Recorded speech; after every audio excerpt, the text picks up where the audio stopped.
Cruz said, "Yeah, he didn't come here to dance. He came to swim. He came and swung for the.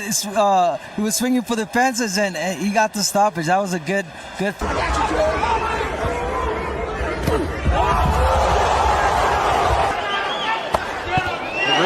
Right hook by Cruz, midway through the second.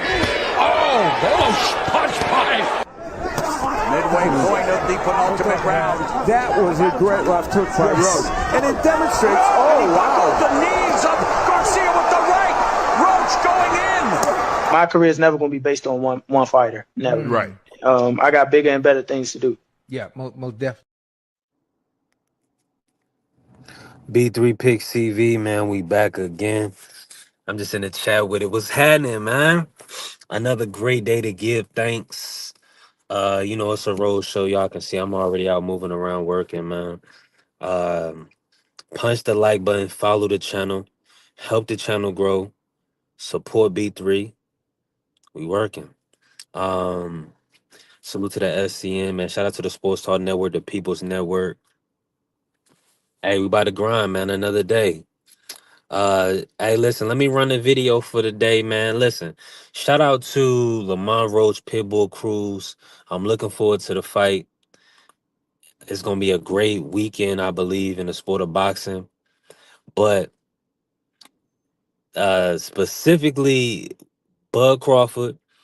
Shout out to WBC has stripped Bud Crawford of his 168-pound title. Unexpected, but they are positioning Hamza Shiraz to fight Christian and Billy. That's the fight they mandating for the title. So some funny stuff going on in the sport, but I think it's a good fight. So I want to know the people's thoughts on Hamza Shiraz versus Christian and Billy. Crawford getting stripped. Janibek, he tested positive and got pulled out of the fight with Erislandy Lara.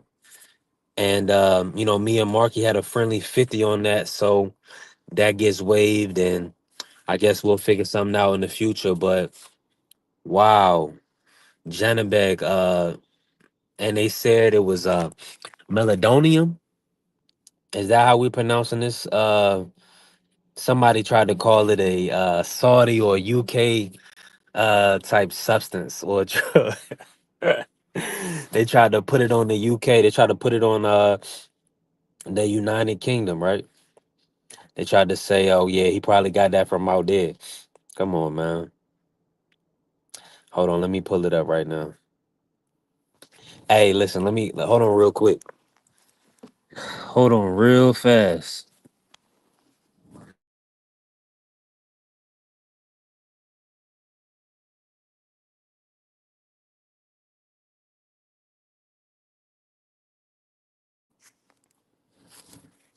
All right, cool.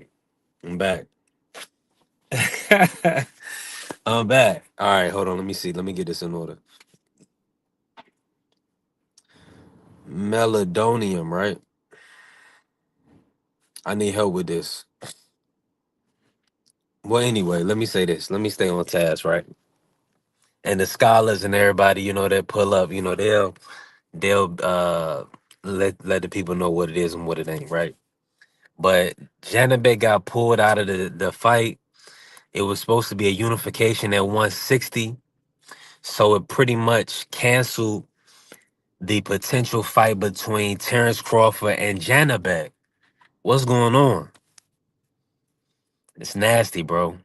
It's not boxing. We're not in a good place right now. This is not great news today. We missing out on the Janibek law unification. And they were building up Janibek versus Crawford at 160. So, Crawford dropping the belt at 168, I'm sure that probably implies that either he's gonna be fighting Hamza in a unification in 2026, or he's gonna be going down to 160, which is, I really don't see the fight for him at 160, man. Y'all gotta let me know. Now, with Janibek popping positive for the M drug and being pulled out of the matchup, Crawford, who do y'all want to see Crawford at 160 with? It's really, It's just unfortunate, man. This is not a great day for the 160, 168 division. Bud Crawford being stripped by the WBC. Now, a lot of people was really saying that Crawford, um, he should have paid that 300K, right? Oh, let me run Suleiman's video. Let me shout out to Suleiman. Let me run it for y'all. He did not comply with the rules. Then he moves up to super middle and makes the fight of the century, beats Canelo, makes $50 million or around that. The WBC absolutely is not going to charge 3% of such an amount. We made a very clear 0.6%, which is $300,000, with $225,000 going to the Jose Sulaiman Boxers Fund, which is to help former fighters in need. And it is just regrettable. Not even a thank you or I'm sorry, taking a different route. No response. I wish him the best. But this is not. The WBC is huge, it's great, it's about greatness, and I'm relieved, to tell you the truth. Ouch. He said he relieved. Shout out to AB pulling up, man. AB said after WBC. The WBC, man. So let me get this correct. I just want to make sure I'm aware and came out. They put it out there that Crawford didn't pay his 300,000. Did Canelo pay his 300,000? So, and if Canelo did pay his 300,000, all you telling us is you needed 600,000 to show up to the event. That's what's wrong with the sport. It's like Canelo made 150 million. Did you charge him 0.6% of that as well? You know what I'm saying? Or is it just Crawford? You know what I mean? So it's funny how the WBC, they always put out black people business. They don't mind putting that out. Shout out to the WBC, man. That's wild. Cloud AB said, is they gonna make Matias pay and why he not stripped? Well, they found a loophole to keep Matias, to keep the belt with Matias because they want to make the Pitbull Cruz versus Matias. That's what the people want. They want the Puerto Rico versus Mexico matchup. Look, AB said 300K for a belt is wild. You see what I'm saying? So y'all need it. I mean, I know y'all got a lot of expenditures as a company, but and you say that was 300K. That was just from Crawford, not Canelo, because to even fight for the title, you have to agree to pay sanctioning. So it's not just the champion; the challenger pays sanctioning as well. But so yeah, but my whole thing is this though. It's got to be respectfully. Crawford really pretty much decided to go with Turkey belt, man, the undisputed. Um, he's with Turkey, man. And really, what we knew about that event is they were saying that they didn't want uh the other four sanctioning body belts even on stage, just the Turkey undisputed belt and the ring. So they want to disassociate themselves with WBC, WBA, IBF because they want to make a one belt and not have to pay sanctioning fees for all four entities to make an undisputed champion, right? So that's the goal. They want to get rid of the WBC and WBA and IBF and you can tell, man. Allegedly, unfortunately, all those things, I'm just telling you how it looks. It definitely looks funny. Now, Hamza Shiraz is right there, number one spot, right in position, prime position to be a champion. He gets to fight in Billy. Now, Lester Martinez is going to be made the mandatory. So he was really supposed to get the rematch, but in Billy they moved away from it, and now in Billy gets Hamza Shiraz.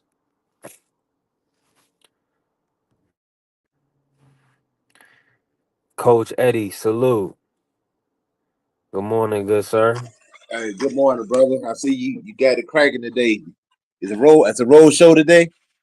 It's a road show, man. We working. I needed you. I appreciate you pulling up. For Hey, sure, we man. gonna cook. Hey, listen, I know Yeah, you we got gonna a cook. lot. Listen, let's start like this, man. Crawford gets stripped at 168. What's your thoughts?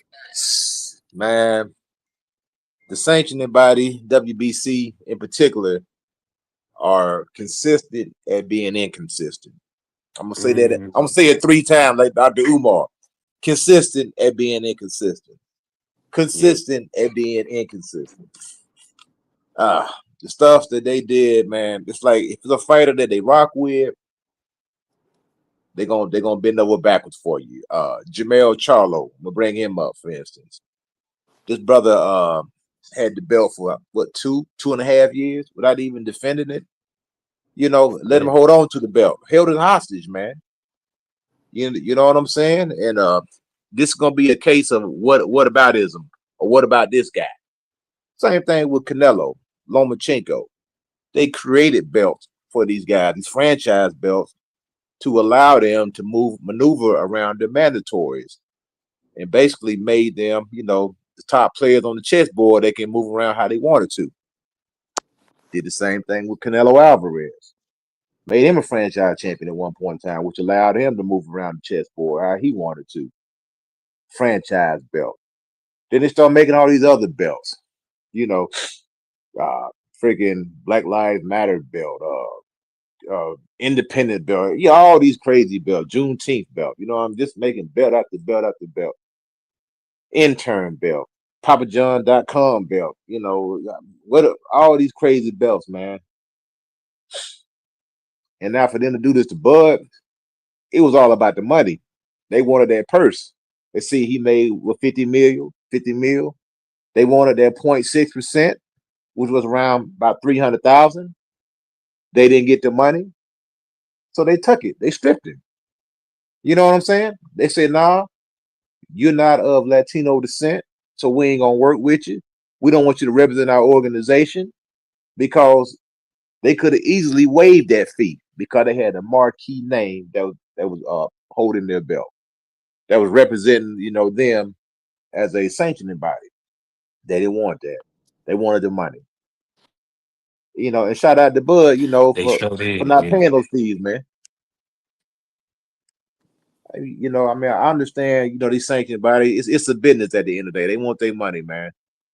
But at the same time, some things could be waived. You know what I mean? These sanctioning bodies been business for what 40, 50 years, a very, very long time, man. I don't know the exact number, but I just think if it was another person that they really wanted to hold the belt and represent their company or their brand, they would have allowed Bud to keep those belts.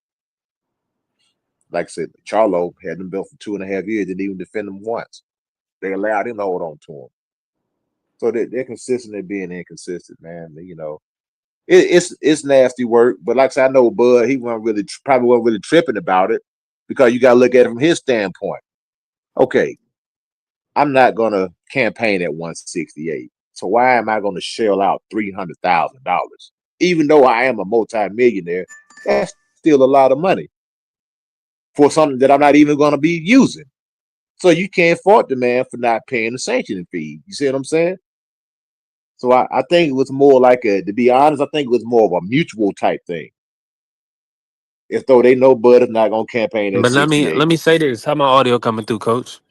Oh, it's coming through good, man. All right, salute to everybody in the building, man. Y'all tap the like button. Y'all, we moving around. Well, what's up with Turkey, man? I thought Turkey could have fit the bill, man. ESPN and Top Rank fit the bill for Devin Haney when he was undisputed. Why didn't Turkey come in and pay the bill with Crawford? Well, you know, I don't know.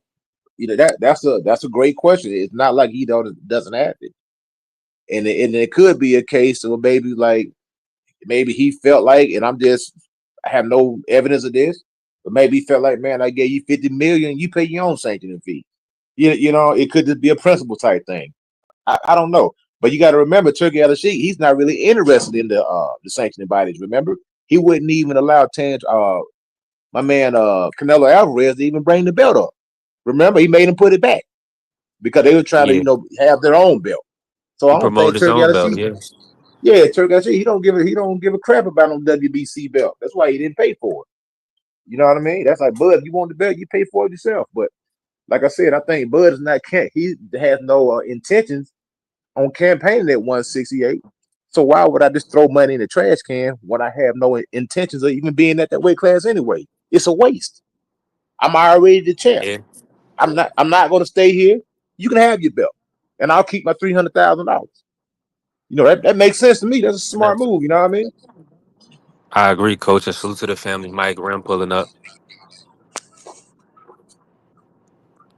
What's good, Mike Rim? Salute. I Now just and now the fight on the back screen, Coach. I want to ask you about real quick. That's really the one that I think they setting up. Hamza Shiraz versus Billy. Talk about Hamza Shiraz versus Billy, and then talk about man, Hamza Shiraz versus Crawford. that's a good fight. Like I said, Crawford had the 168, and I've been consistent with saying this. The 168 was a one-off. You know what I mean? Bud liked the matchup. It was kind of like what Roy did when he went up and fought Ruiz. It was a one-off. Had no intentions on staying up there.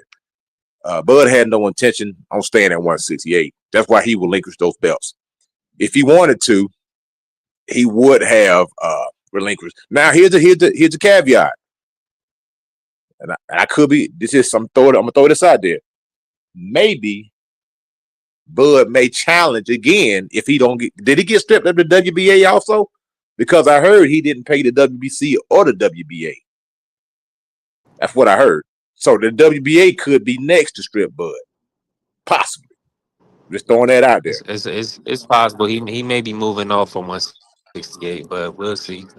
What's good, Yeah, Don? so Just salute. that's what I'm saying. Bud don't have no intention on staying at 168. So I think the fight between Hamza Shiraz and Mbili, man, that's a great fight, man. Great, that's an intriguing matchup. You got a tall, rangy guy who prefers to box on the outside. Got a little bit of power. Can crack some. Then you got the quintessential pressure fighter, relentless guy who's gonna be in your chest all night long, gonna let those hands go.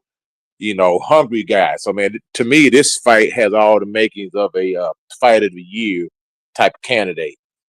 You know what I mean? This fight is going to test. I think it's going to test Hamza Shiraz's mettle because I've seen him struggle with Carlos Adames, this type of style right here. This is the type of style that always give boxers trouble.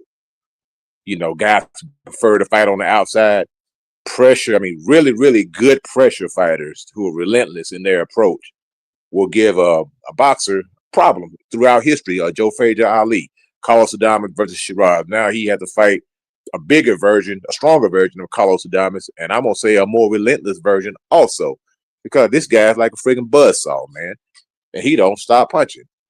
So I'm gonna edge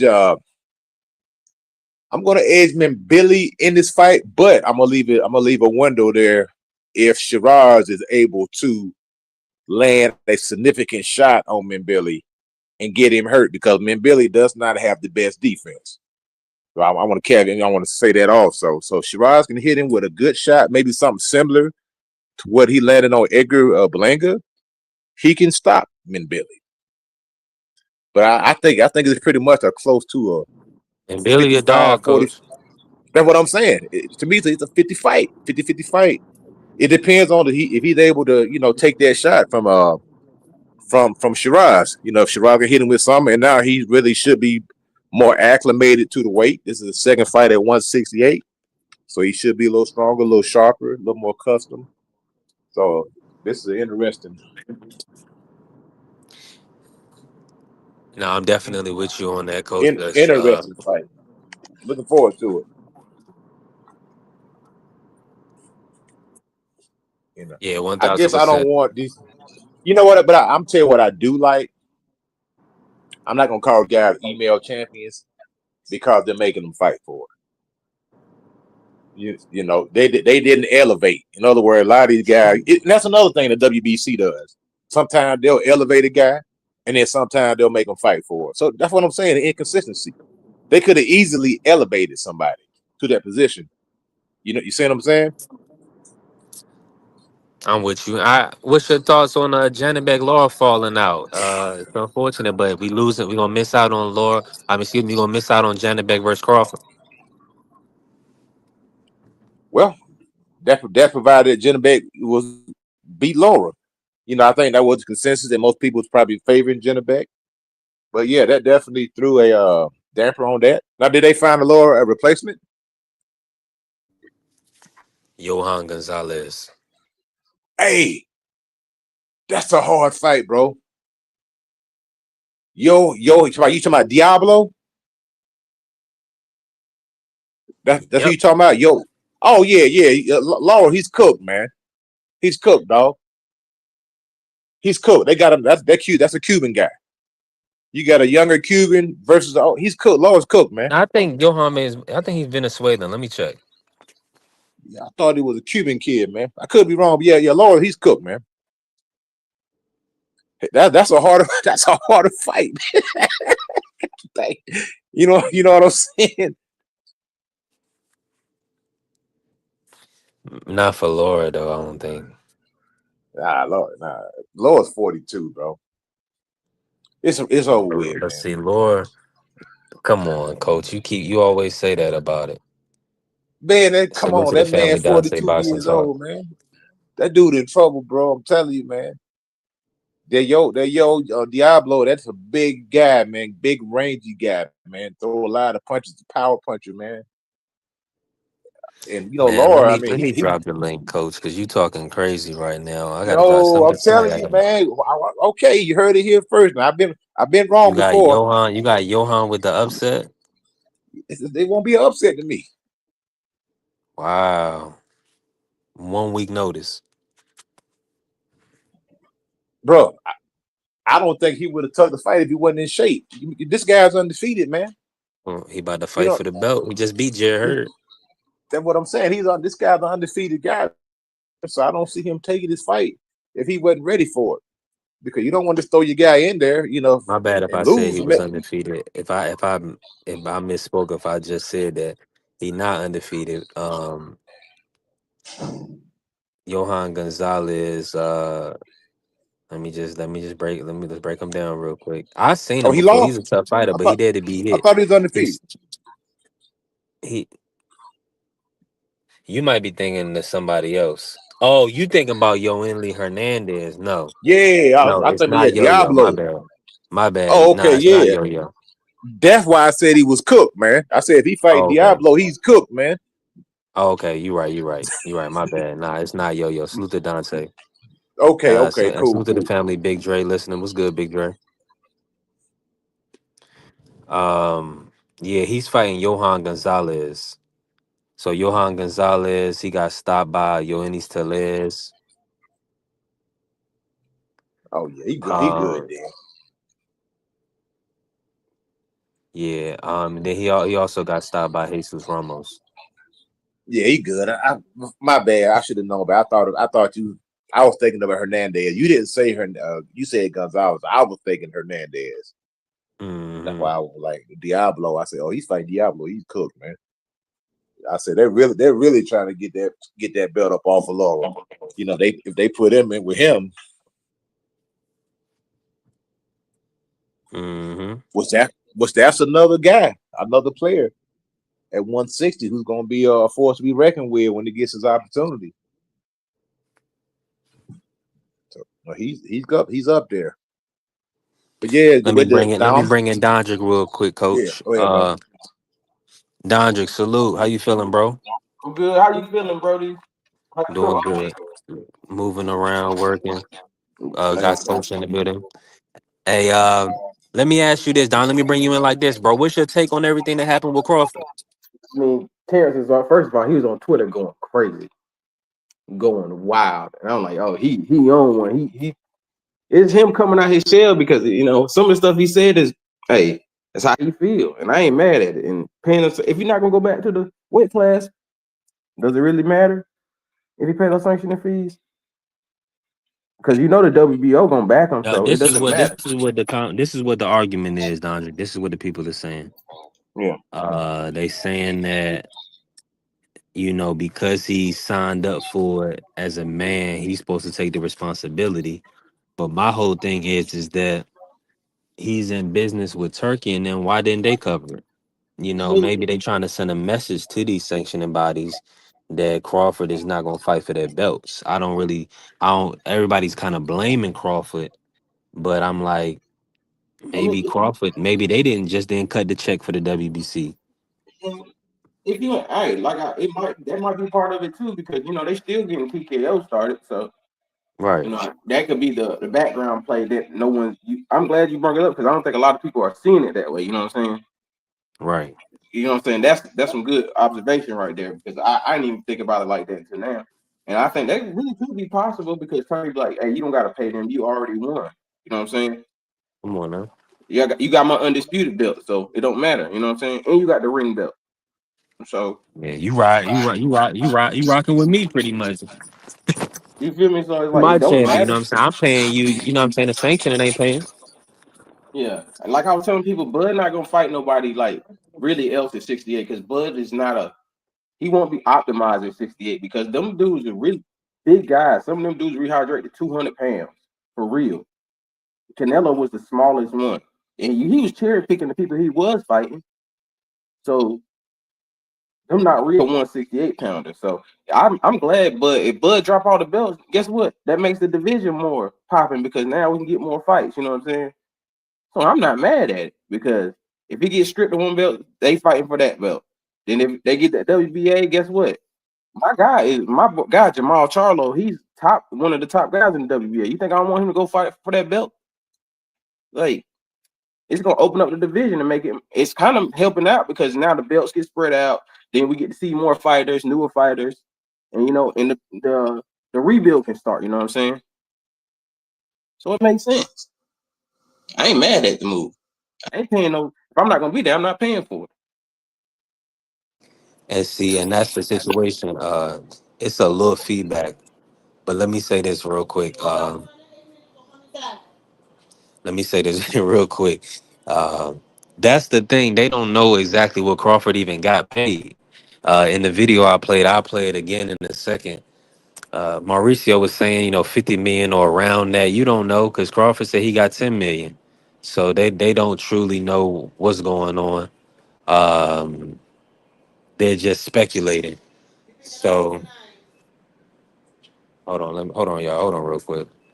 Let me run this video real fast. Let me see.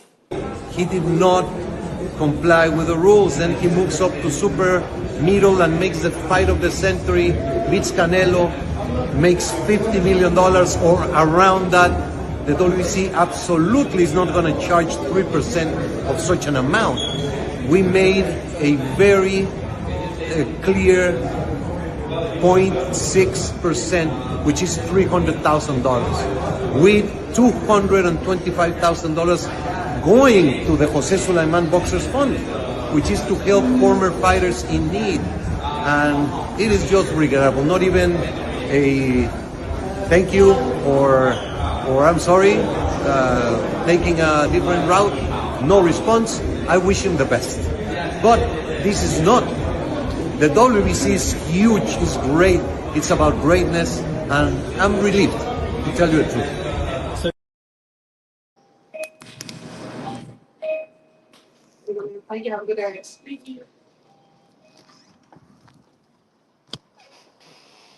Well, yeah, I'm up here, Little Caesars right now. Now, this lady that work up here, she pretty cool. She kind of tough, but uh, we in the thick of it out here. We ain't ready with it, but I just got back from Instacart, so I understand. God damn, who calling me on my other phone? yeah. But cook on that real quick, Dondrick. What's your thoughts, man? I mean, it's kind of they always kind of feel like it's okay to put black people business out there. Yeah, but What's your take? But man, it's like Mauricio, he don't keep the same energy. Like he can let Canelo get away with bullshit for forever, not calling his mandatories and all types of stuff like that. But it's like he always does. It seems like they do that to black fighters because like I noticed that with every belt. Like except unless you're the money man, they being funny with you when you're black. But it's like when they're Spanish, WBO does it for Spanish fighters too, especially the Puerto Rican fighters. So it's like, yeah, it's always funny when it comes to us. You know what I'm saying? It's like, but I understand. I ain't paying that belt if I ain't fighting. That ain't no reason for me to pay for it. For what? I ain't gonna fight there. Well, ain't no reason to. You know what I'm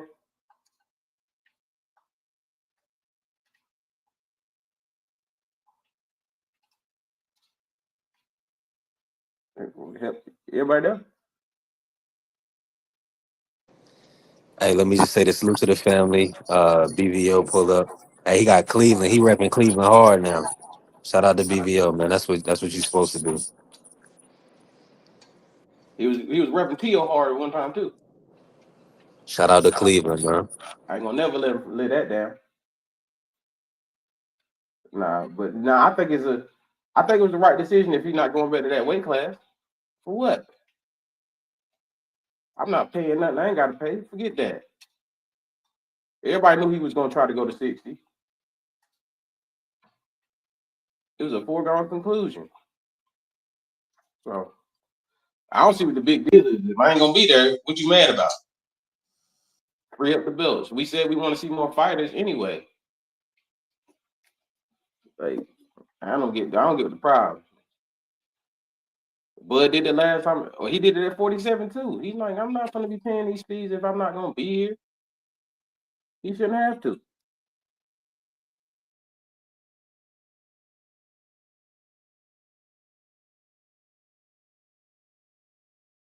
Hey, salute to the family. TD pulling up. What's good, TD? Hey, you already know we working. Um, what a day, man. What a day in the sport. I'm gonna cook on this. I'm about to move around. 9-3. Salute. What's good? Hey, you already know we working. Shout out to the Sports Talk Network, the People's Network.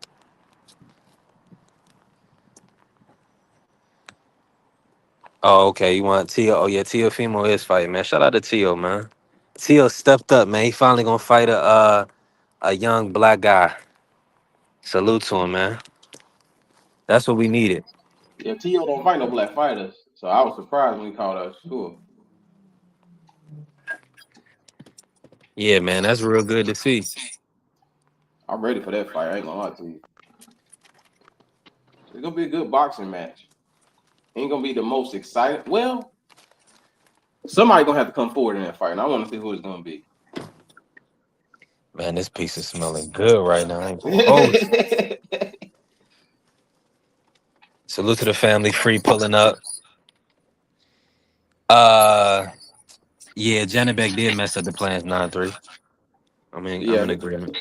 yeah, he did it. Man, people keep saying he was gonna win that fight. I don't believe it. I think Lara was gonna put him down, but he doesn't have good feet. He's slow. No, I think Lara was gonna stop him. That's just my opinion. I just think I Lara was a thought the better same fighter. thing. I thought the same thing. Laura been in with better competition. Laura ring IQ is better. His boxing ability is better. His defense is better. All I saw Laura had to worry about was the power from Janibek. That's So it. I thought Laura was going to end up stopping him myself. Yeah. Everybody's like, oh, Janibek, not that tip. Who? No, that was I'm tripping. That's not Janibek. That's what's that? But they similar fight. He's similar to Montezaliev. I don't think those guys are that great, and they all be cheating. If you over them Eastern Europeans always cheating. If y'all ain't noticed that, they always cheat. And somebody else popped on that card too. Whoever Elijah Garcia was fighting, somebody else popped on that card. So Did the White Wolf, did Loma pop? So I don't think so. Now You Loma said don't who? pop Did though, who bro. pop? Lomachenko. I about to say yeah, Loma. No, Loma never popped dirty. Loma never popped. Not that I know of. Right. I don't recall. I don't. I'm almost certain people would have made a big Oh yeah. spill about that after Loma popped dirty. Oh yeah. We would They know would have made that. a big. Yeah, they would have made a big spill about that. They was talking. I mean, they compared Loma to Ali and better than Floyd and all that. If he would have popped dirty, people would have jumped on that. Yeah, it would have been Hey, over free. for. Hey, let me just say this. We gotta mute, since we all moving around, we gotta mute it when each other talking, right? I gotta have free cook on this. Free. Yeah. So essentially, I'm looking at it like essentially Turkey is putting Hamza in position to win his first championship. What's your thoughts on them mandating Hamza to fight and Billy, and who you got winning that matchup? Well, we thought that was the play if Canelo would have got past Bud Crawford. We thought that that was the next move for Saraz was going to be fighting Canelo. So um, I'm not surprised by that move. Um, but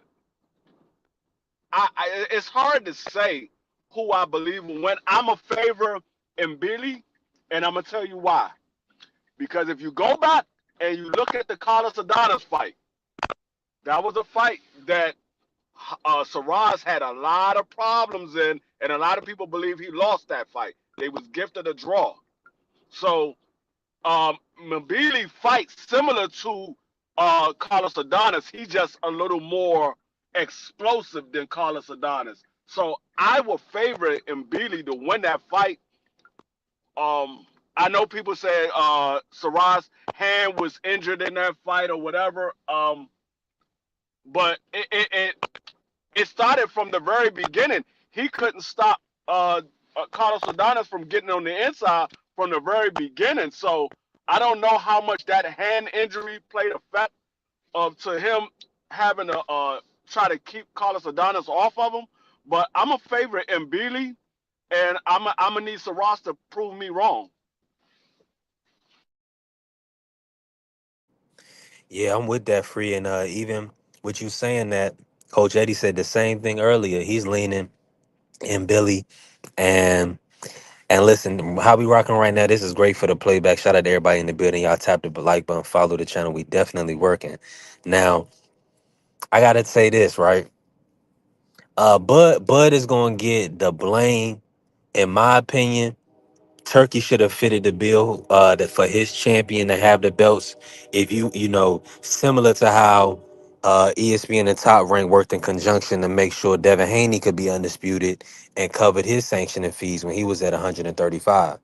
So Turkey, Riaz, Salah, whoever needed to ensure that the champion uh, maintain his undisputed status with the sanctioning, I believe they should have fitted the bill or worked in conjunction with Crawford to make sure he could have remained champion.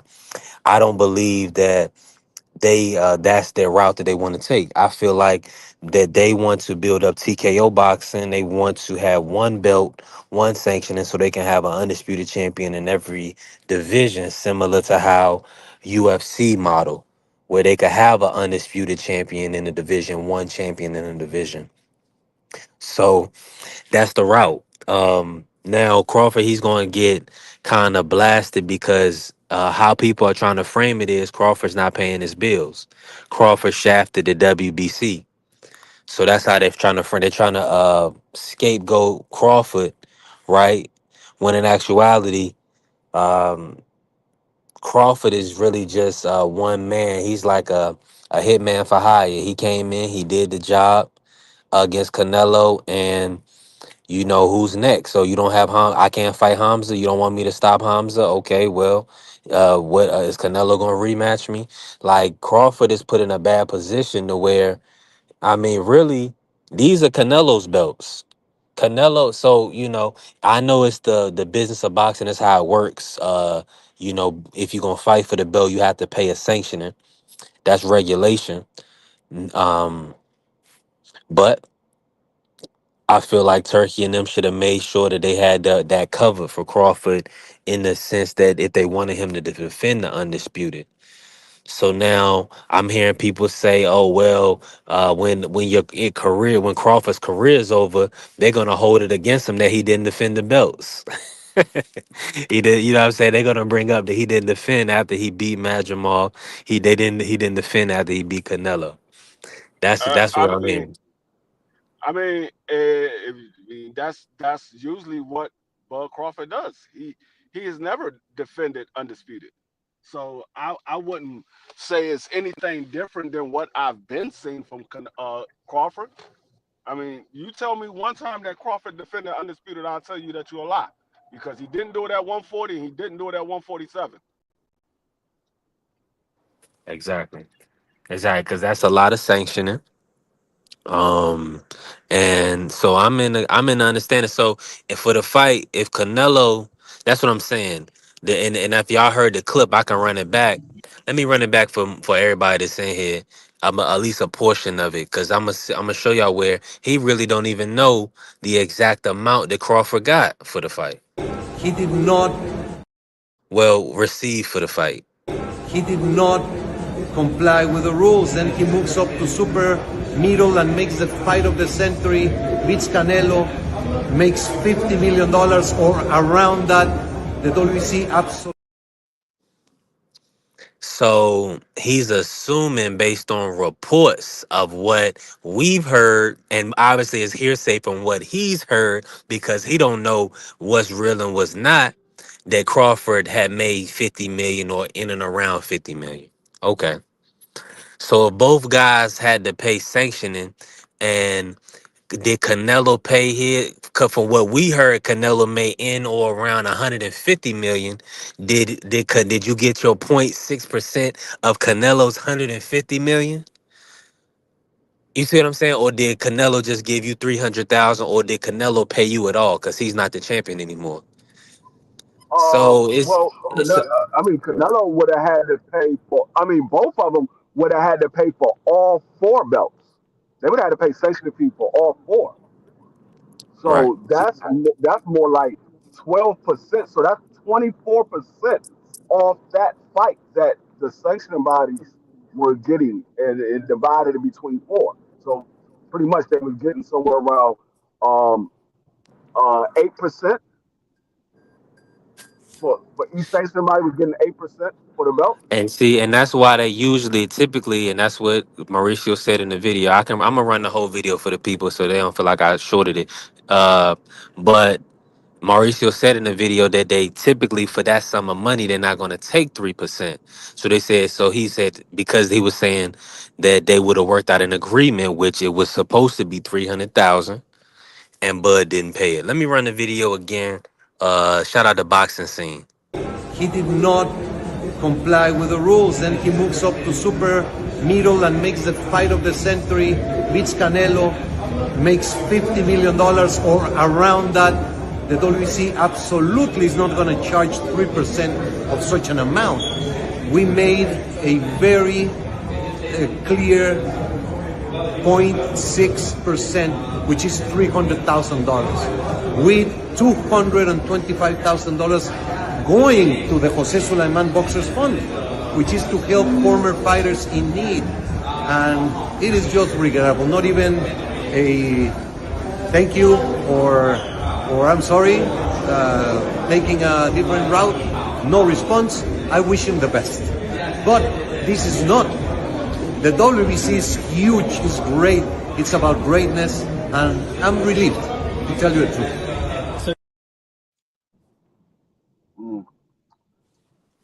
He said he relieved, to tell you the truth. Tell us how you really feel, Mauricio.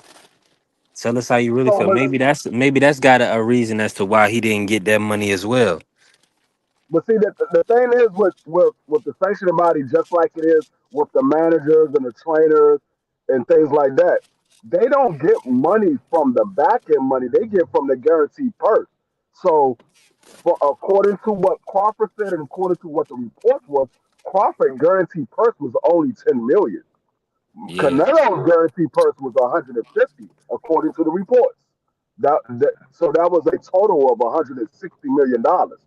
So they can't go by the 50 million that Bud Crawford would have got on the back end from the live gate or whatever have you. They can only go by what his guaranteed purse is.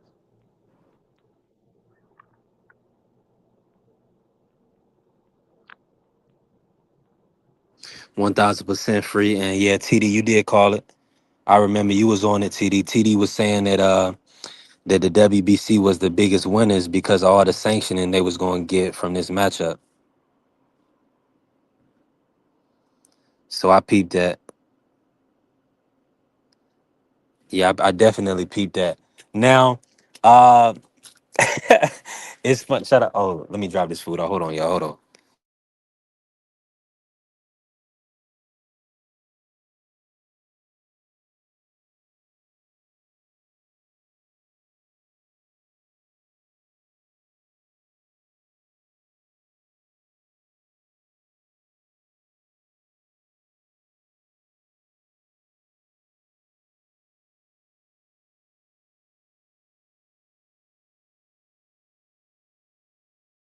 All right, cool. Yeah, I was dropping off to this nice young lady. She was cool.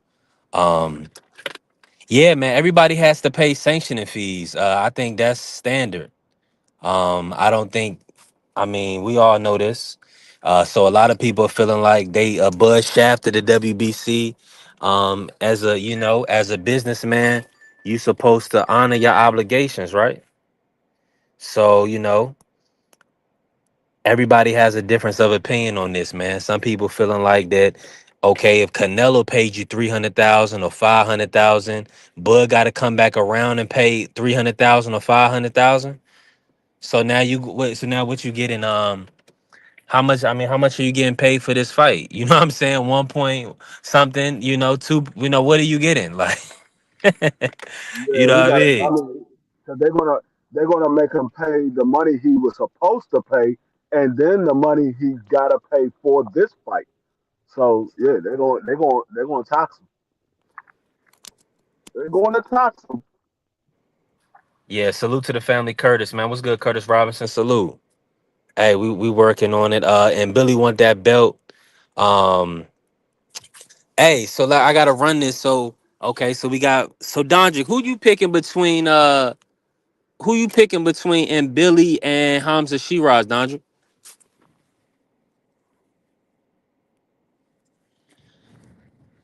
And salute to this. Dondrick still on mute. I don't know if my audio. Going Hopefully, on. I didn't even know I okay. was on mute still. Let me just say this real quick, Dondrick. Salute to the beautiful Illis. Appreciate you pulling up, Queen. Showing love. Appreciate you. Go ahead, cook, Dondrick. Uh, I got you know what I want to lean towards him, Billy, but Ham Shiraz he has the length to keep. He's supposed to have the length to keep him off of him, and maybe him being at the weight class, one more fight will fit better, and maybe he was a little drained at 60, so maybe 68 would be better. But I'm a lean towards him, Billy, because he's been there longer. I've seen him in more wars, and I trust him a little bit more. And I think this was all Turkey's plan from the get go to get Hamza Shiraz a championship. That's why I think Bud really wasn't gonna pay because I think they wanted. They always seem like they're trying to boost up Hamza Shiraz.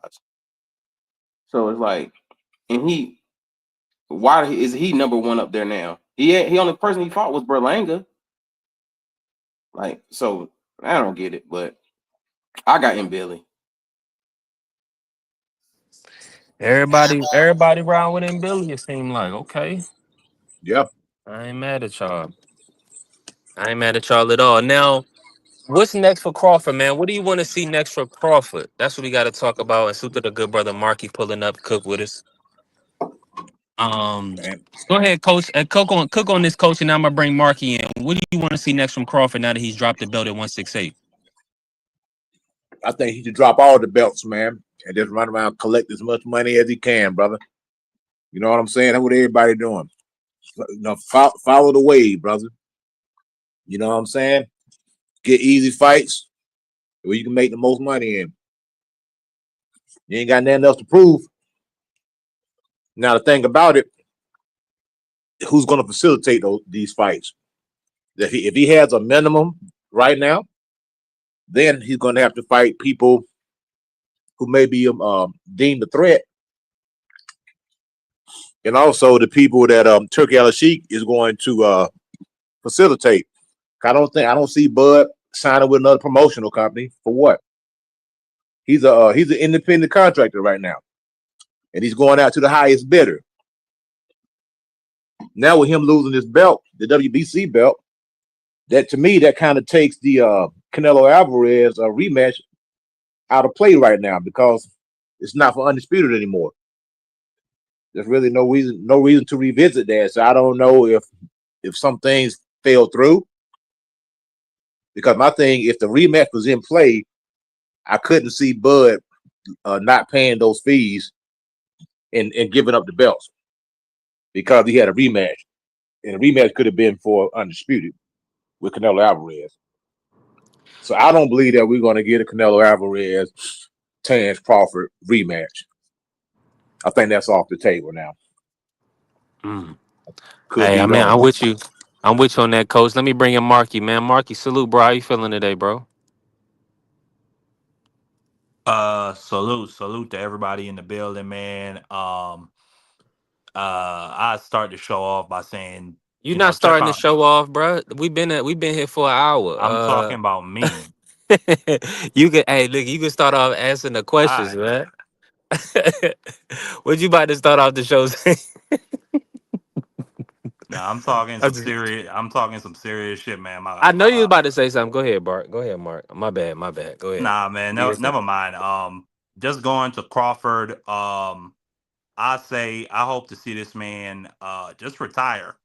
Like I don't really have no expectations of Crawford. I've never really wanted to see him fight none of them dudes at 168 or the guys at 160. I mean, I always wanted to see that Boots fight at 54. So if he's gonna do something next, I mean, I wouldn't mind that. If we can't get the Virgil fight, cause Virgil is going after Bud Crawford's leftovers with Earl Spence. So yeah, I mean, Boots. That's if Crawford is gonna fight, that's who I'd like to see next. Yeah, appreciate that, Mark. Yeah, and let me ask you this, man. It's unfortunate that Janibek is fell out of the. I mean, they pretty much canceled the Laura fight.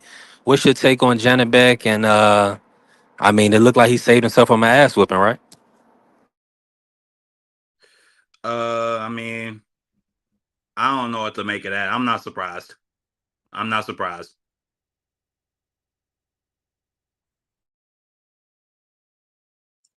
Now, I heard the stuff that he tested positive for was some type of heart medication. What This exactly did he test positive for? it's something start with it. I think it meant Yeah, meldonium or something. Meldonium. Yeah. So Yeah, they they use said it. it was it's like something. Go ahead, coach. I'm gonna say, yeah, probably what you was gonna say the same thing. There's some type of heart medication that they use to like people that suffer from heart failure or have some heart issue. They use it to strengthen their heart. Get them better circulation and better performance with the I cardiovascular mean, system. but if that were the case, that if he were taking that because he's having some type of issues with his heart or with his or his respiratory system, he would have to get a TUE like that. That's how that's always worked. There's plenty of Yeah, guys that have physical because I'm sure Virgil has to take medication for that Rabdu stuff. I'm sure he had to take a bunch of different antibiotics and steroids to get himself back up. So I don't know, that's still not an excuse because I mean we see that all the time where guys like what Connor being get caught with, he got caught with fertility medication. You know yeah, what I'm saying? Ain't really no excuse. Like I'm sure that's something you could have got from a doctor, but why are you taking fertility medication? yeah. So With the I, For stuff I that low like my for to see low man that take, it testosterone. I like to see that so if it is the case he has some type of heart or respiratory issue, I got to see that paperwork, Coach Eddie. Yeah, it's no, for low. I'm You not they giving take them it an for low excuse. testosterone, coach. Yeah, But with that, all they got to do is they need an exemption. yeah. And the thing If about they it don't, is, if they don't get an exemption with VADA, but that's what I'm saying. That's why a lot of these guys don't like to do this testing. A lot of these promoters don't like to do it, is because VADA There's no tolerance if it doesn't formulate in your body. There's no tolerance, so they're gonna flag you every time. So when you have this paperwork out there, a lot of these promoters, they could have still gone on with the fight, but they would use this as a reason to not go on with the fight. Um, we all heard that Janibek pops for something a long time ago and never got no paperwork on it. So now the paperwork is coming out. Yeah, well, this thing that he is on the prohibited list because in athletes or people who don't have heart issues, it increases your performance. It enhances your cardiovascular system, which in turn, make you have better stamina. You can recover quicker. Same thing like we were saying yesterday, man. If these guys want to take something, the best thing a guy could possibly take right now is snack because you're not going to pop dirty. You're going to pass all your tests, and it's going to give you it's going to enhance your performance where you're going to perform better. And it's I'm not going to say it's approved because Avada they don't approve anything. They don't endorse any supplements. They don't do anything. As a matter of fact, they tell you don't take anything. But right now, it seems like all the snack athletes, whether you're Man Rodriguez, Caleb Plant, the Andrade, the list goes on. Mikey Garcia, they never tested positive. So those are the supplements that I would be trying to take if I felt like I needed to take something. You Something was was you was not. clear on that. I'm in agreement with you, Yeah. Coach. And I just want to say this real quick. Salute to the Queen Bella pulling up. What's good, Bella? Cooking. I'm moving around right now, driving. Let me pivot real quick, Coach. Um, I gotta ask y'all this right now.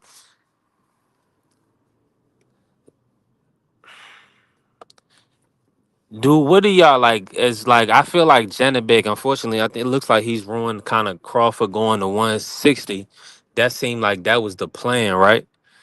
Now we see that Crawford is not going to 168. Marky kind of spoke on it. I want to hear from you, D. Free if you here, if you're in the building. Um, I mean, what's next from Bud? What do you want to see next from Bud now that it's looking kind of. I don't know. It's kind of it's not looking like he got a big time opponent outside of Canelo rematch.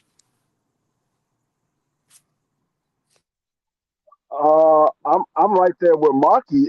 If you're not fighting Canelo and Janibek might end up being stripped and those belts are going to disperse, why not try to make the Boots fight if Virgil is not getting in the ring with Boots? I mean, you was the champion at 154. Um, Everybody want to see you fight Jerron Boots Ennis, whether it's for a belt or it's not for a belt. That I think that's probably a big fight. Probably the biggest fight outside of Canelo right now was probably Jerron Boots Ennis versus Bud Crawford. So I wouldn't be opposed to that. I would love to see that.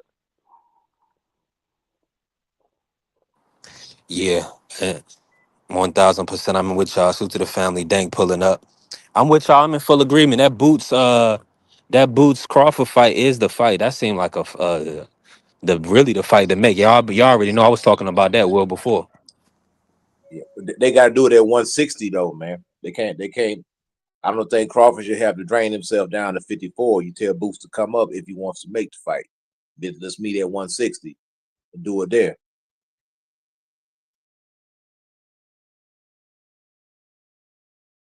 Oh No, I, it I'm all with the I'm depends. with the 160 move. Yeah, because It, Boots don't have no belts. if He ain't got no belts Crawford at had 54. You know what I'm saying?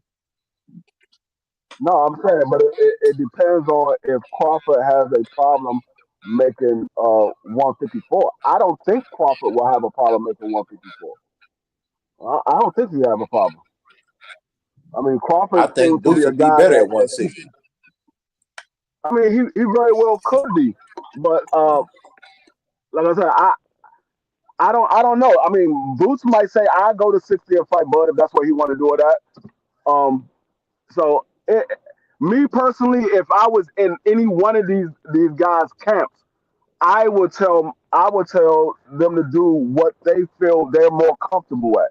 If Deron Business want to fight Bud, and he feels more comfortable at 54, and Bud's trying to bring him up to 60, he don't feel comfortable going there. I would say don't make the fight. If Bud wants to fight Jerron Business and he feels more comfortable at 60, but Jerron wants you come down to 54, then don't make the fight. I mean, I want these guys to fight at their best. I don't want it to be, oh, well, this guy he was drained, or this guy was blown up and he wasn't at his best. I want these guys to be at his best because this is a fight that everybody said will give Bud Crawford a challenge. Jerron Business is the closest to his style of fighting. They fight very similar when Bud was a younger fighter.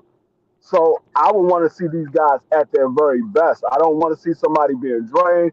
I don't want to see nobody being blown up or anything like that. I want them at their very best. So there is no excuse.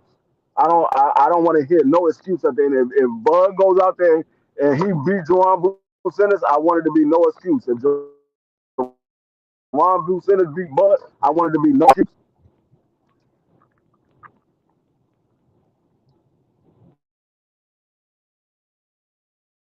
Yeah, it's looking like My to bad, me free. I'm in full agreement. Go ahead, retirement. Coach. Quick one. It's looking like to me retirement is on the horizon for Bud because he's old. He's on Twitter, going in. There's no big fights at 160. I mean, if he goes to fight at Alexander or Laura, I guess if you want to, call that the battle of the old men, cool. That's what it'll be, to be honest, man. No shade to Bud, but hey, you in boxing, you're a grandfather. 38 years old, your grandpa. And we already know Laura is probably 42 going on 50 because them Cubans, they be lying about their age. You don't tell them how old that dude is. So it'll be the battle of the grandpas, Laura versus Terrence Crawford. And then if you want to stay, you got to collect all those belts. Now, who are they going to award the WBC belt to once Janibek gets stripped? Are they going to elevate somebody, or are they going to make somebody fight for a vacant belt, or are they just going to throw it in the mix? Because the WBC has done that before.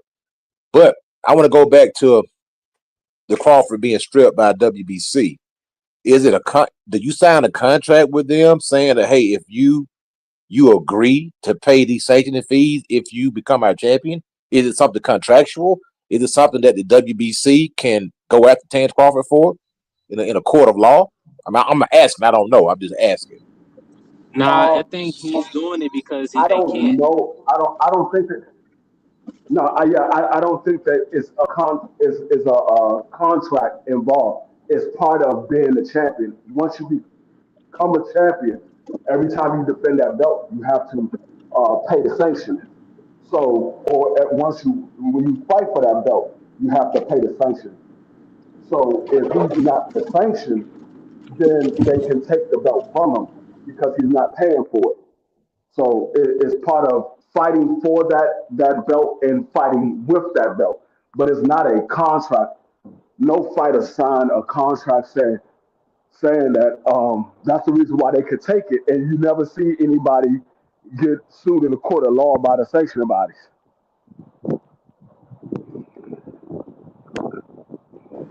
I was Yeah, I'm just with you on that. curious about that. Hey, listen. Hold on, let me off of here like that. My bad. Hopefully my audio coming through clear.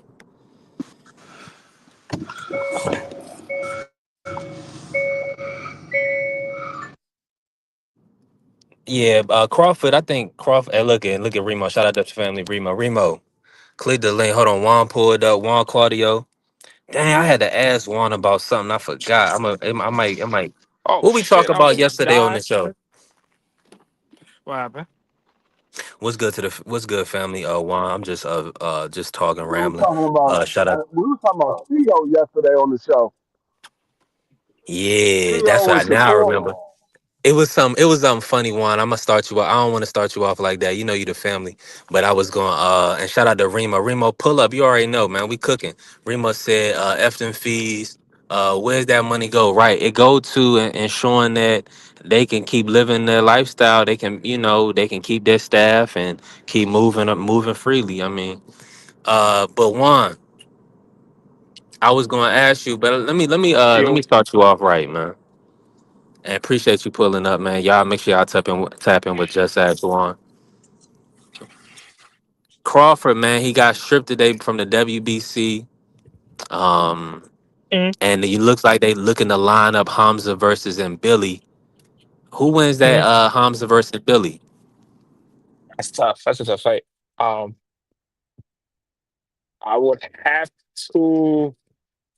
I would have to favor him Billy just because he's been at the weight a little longer or longer. Um, but I wouldn't sleep on Shiraz, taking a dub too. So, but I would lean more towards him Billy.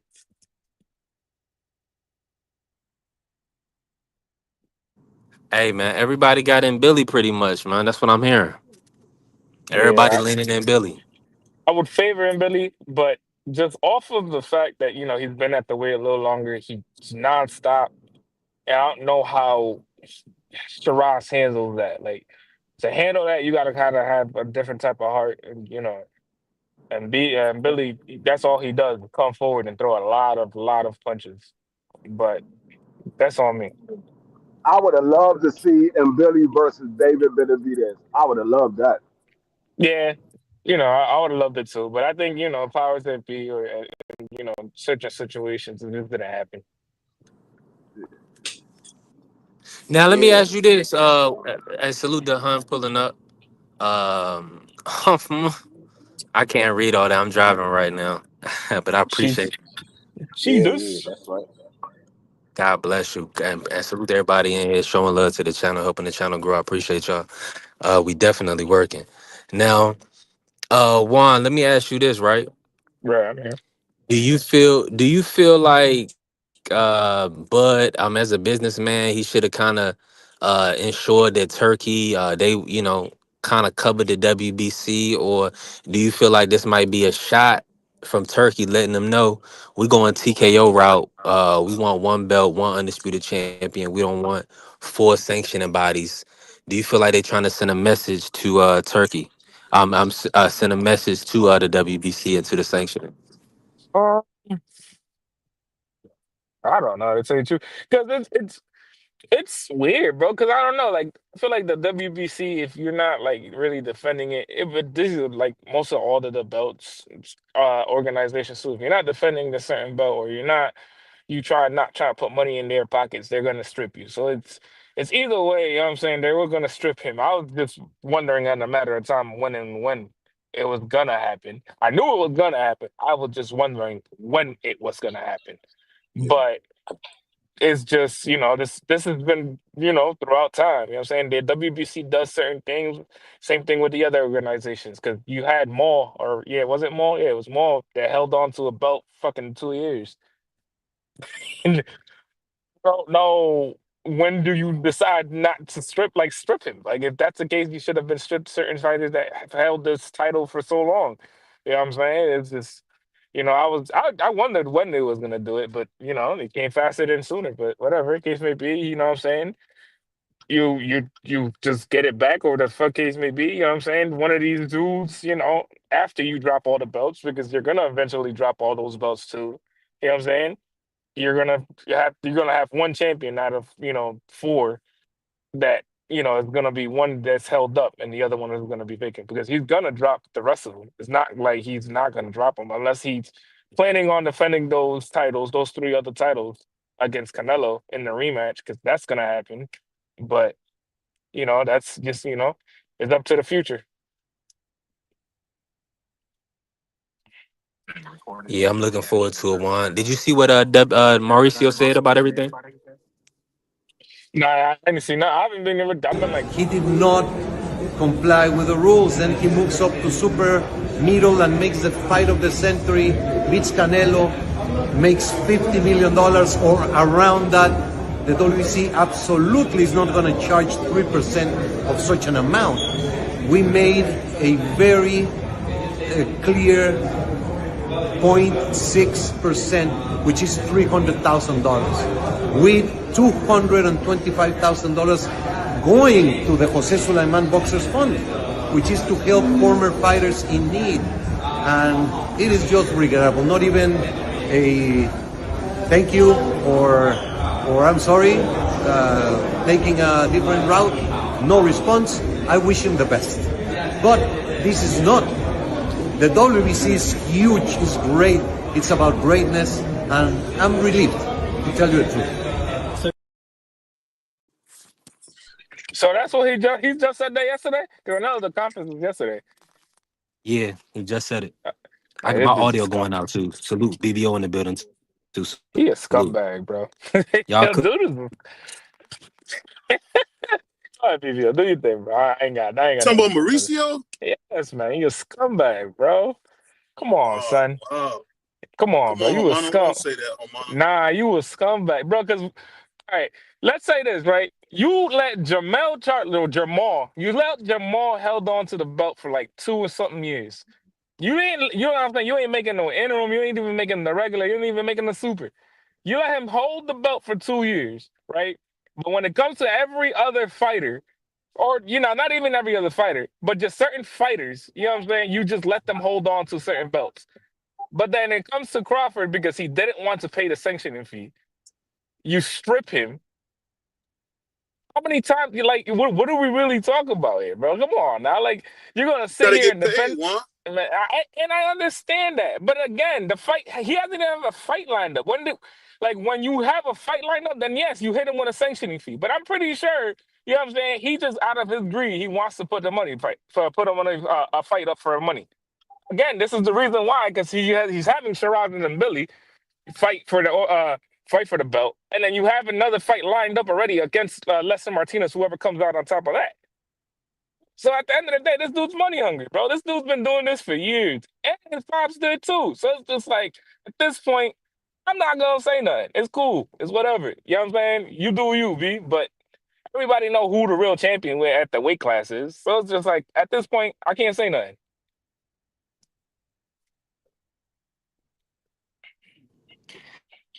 Hey, Yeah. BVO, are you surprised? Do you feel like Turkey is showing that he really couldn't afford to carry that weight? I mean, what's your thoughts? Should Turkey have stepped up and paid that bill? Did you just say Turkey? Yeah, Why Crawford, would his guy, Turkey pay right? the bill? Why would Turkey pay the bill? It's the fighters that Promoter, paying the I bill. mean, the fighter the pay the bill. same The reason promoter Top don't pay Rank no bill. played Devin Haney's bill. No, the promoters don't pay those daggone bills. The promoter gonna say it's up to you. If you want to Mm-hmm. hold on to the belt, you hold on to the belt. Mm-hmm. I paid you. I paid you. That's your money that you got to pay for that belt. I don't have to pay for the belt. I'm not fighting. Mm-hmm. Uh, You tell me what promoter pay for a fighter to hold on to a belt. You going on and on, Peter.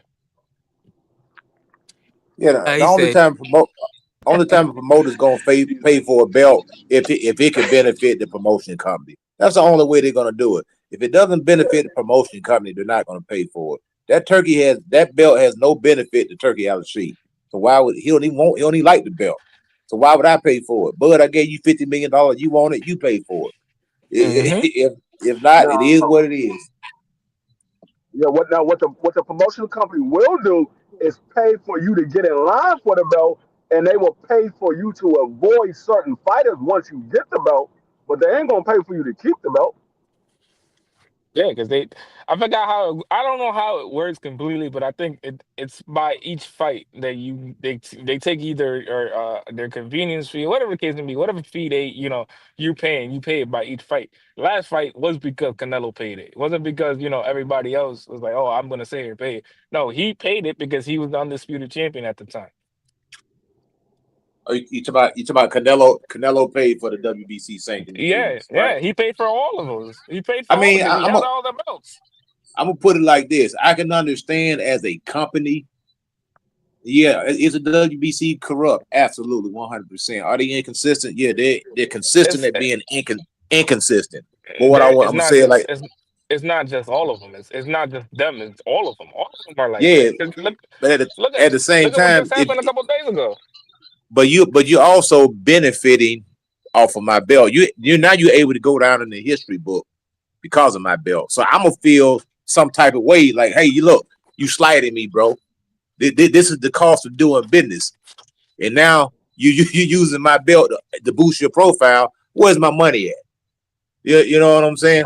If you really want to keep it 100, you know what I'm saying. You use my stuff to boost your profile, to call yourself undisputed, in all them other different weight classes. You've been undisputed what 3 times? So WB, you paid your sanctioning fees all the other times. Now you get to the big one, your biggest payday. You don't want to pay me? Really? That's what we doing now? Okay, I got something for you.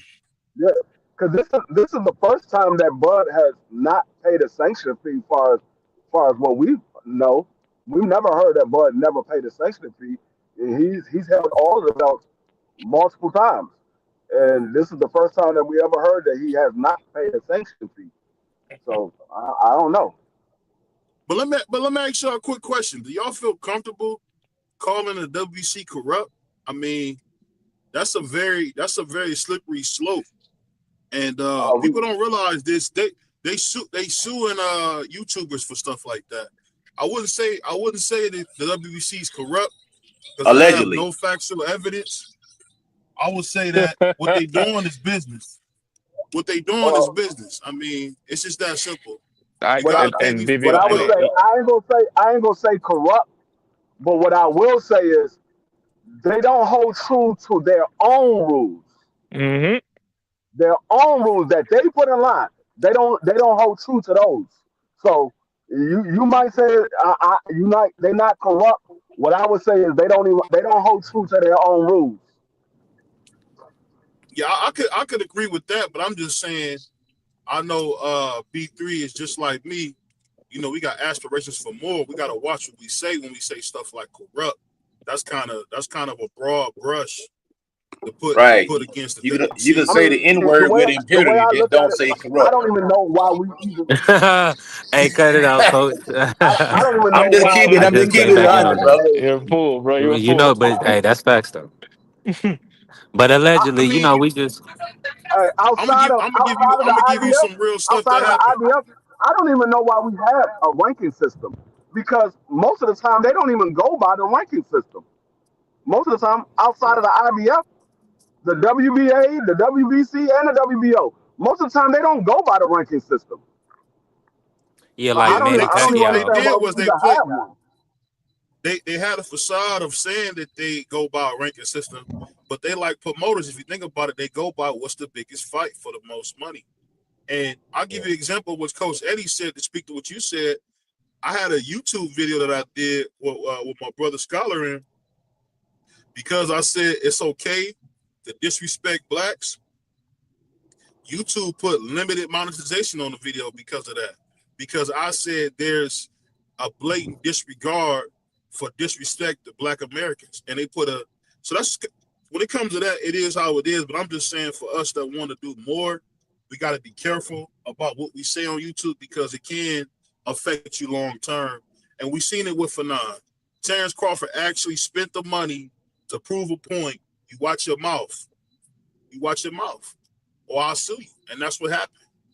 You know, we seen it with what's the guy? I can't remember the guy's name.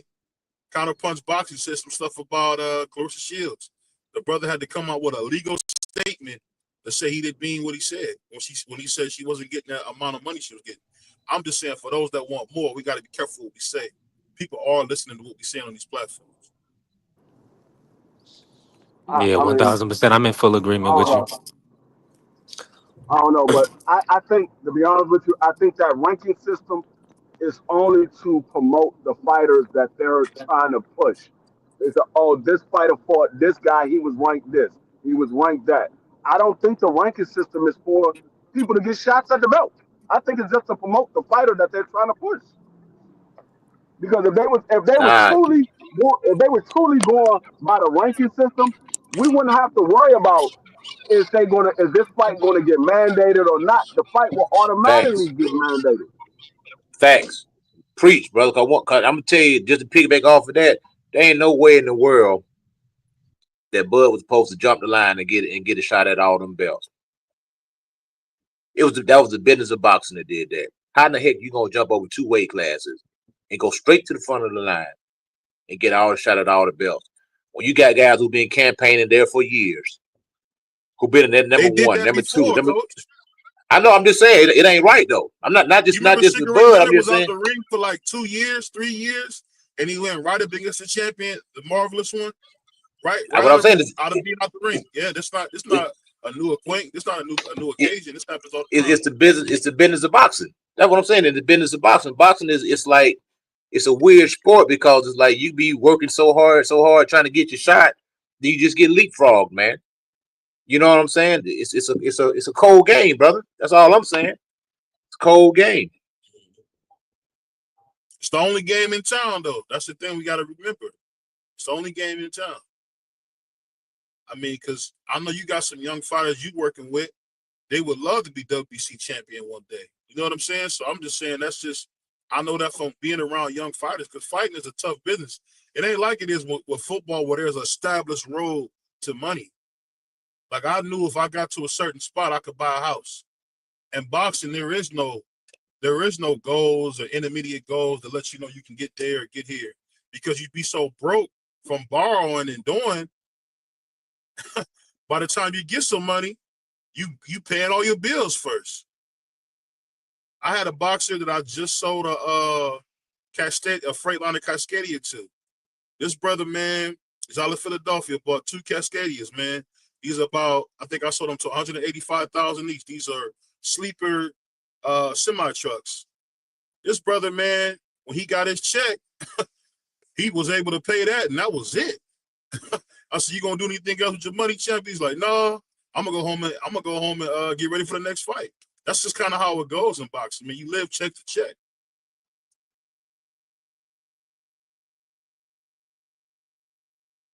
That's right. It's a cold game, man.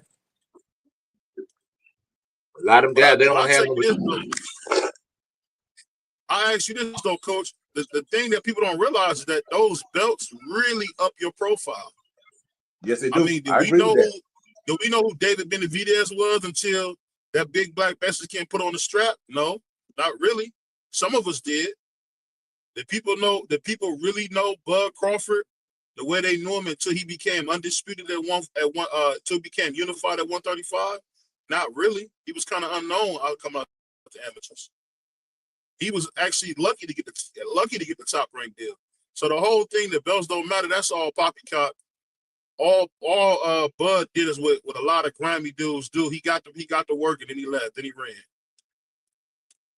That's not how I do business. For me, I don't respect thieves.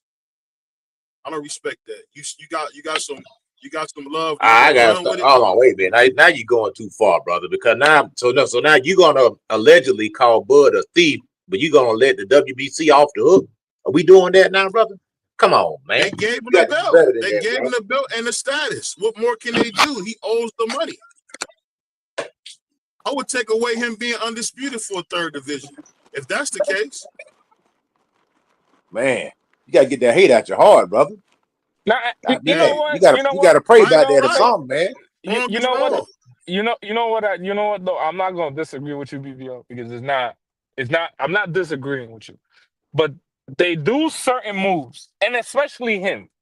He does certain moves and does certain things where you gotta kind of raise your eyebrows at it. You know it, I know it, Free know it, Coach Eddie knows it, everybody on this chat knows it. They do certain things where you raise your eyebrows on it. Where you be like, all right, bro, come on now, let's really be real now. But you're correct. You're correct with the whole thing about this does up your profile, because nobody knows certain fighters until they become champion or they, have a big push or something happens. You know what I'm saying? You're 100,000% correct. But you know what I'm saying? You do got to raise your eyebrows with certain moves in certain situations. Let me say this, Juan. Let me get in Jay. real quick. Let me just say salute to the family, Papa Lot pulling up. And listen, I'm not seeing all the comments. YouTube is doing some crazy work. Or stream y'all, whoever. But appreciate and I got love for everybody that's pulling up, showing love. Let me bring Remo in. Remo, I don't know how long you was in the background, but salute, bro. And cook on this, man. What you had on this? Yo, those is funny, yo. The last time he was undisputed, he didn't even get a chance to really defend it. to finish it, they started stripping him out of nowhere. He got a lot of disdain for this type of shit. If you don't stand for something, you'll never stand for anything. I don't know none of these boxes that they putting in place for their retirement funds and all of this shit. I don't want to. I want to see it. I want to see it. Show me the paperwork. The best way to avoid all of this people calling you crooks is what? Open up the books. They'll never do that. So you want me to pay sanctioning fees for my whole life for organization. I finally get to the top, and then you go get a retired Pacquiao, or you go get a Ryan Garcia that's never beat a top anybody. Let him get a chance to get the belt over and over again. It's Facts. nonsense. They got to put some kind of order in this shit. You want me to pay the fee? You got to do right by these guys because you're taking money from them. And these guys, it ain't cheap to be a boxer. It ain't cheap to train them. It ain't cheap to travel. They get beat up. They get beat up. They get cut up. They gotta go to the hospital. Y'all know them fees is crazy. If you could get in your car and drive yourself to the urgent care, you're gonna do that before getting in the ambulance because you know what the fee for the ambulance is. They ain't talking about none of that. They get in the ring, and as soon as you win, you don't even get a chance to promote yourself with your own merch. They put this stupid ass WBC T-shirt on your chest. He putting a hat on your head. You're sweaty. You got dreads. They don't care. They stuff visual only. I'm an undisputed champion. Why I gotta put on your T-shirt? Absolutely not. I'm the champion. I'm gonna put my own merch on so somebody on TV can buy my stuff. I'm not gonna wear WBC merch. I'm a belt holder, not a billboard for that sanctioned body only. I'm good. Yeah. I'm not mad at what he's doing. I'm not mad at all. And it's not, and I'm not mad, but the situation is this, right? You let Maul hold on to a belt for like 2 years. You didn't make an interim. You didn't make a super. You didn't even make a secondary belt to it. You let him hold the belt for 2 years. The dude was out of the ring for 2 years, and then you pull this Crawford, not once, Yeah. but twice. Then the franchise belt. Don't forget about the French fries belt. That's the duck belt. I mean, Allow you to just That duck this is duck this people, the man. only thing I had. This is the only thing that I had. Like, if you're gonna strip somebody, cool, strip them. I understand if they're not gonna have a fight line or they're waiting on something. I like Crawford waiting on Canelo to what I'm saying, come back for they can have their rematch because that's the biggest payday for him. He's looking for paydays, and I understand that. But the case may be if you're gonna be really sitting here saying, "Yo, we're gonna strip him," then keep it consistent. Don't let somebody hold the belt for 2 years and then a couple years later down the line, somebody's holding the belt and you strip him 3 weeks later. Don't do that. It ain't only that though. One of the reasons for that whole confusion between Devin Haney, Lomachenko, and Teofimo Lopez, whether somebody was undisputed, not undisputed, super champ, you're making all of these Mickey Mouse belts for all different types of reasons. For all different type of reasons. They got a special fight, you got a special belt. This happened on Saudi. This is WBC Saudi belt. Come on now. Now you're reaching. You're trying to dig in everybody's pocket any chance you get. And theoretically, the people that's really on top of the sport that sell pay-per-views or whatever, they don't really care about belts and don't really got that many belts anyway. Tank don't care about the shit. Jake Paul don't really care about the shit. And Canelo does what he wants. They'll waive fees for Canelo. So why are you gonna tell this man I'ma strip you if you don't pay? Guess what? If he retired tomorrow, you would expect him to pay it? I'm not defending it no more. Take your belt.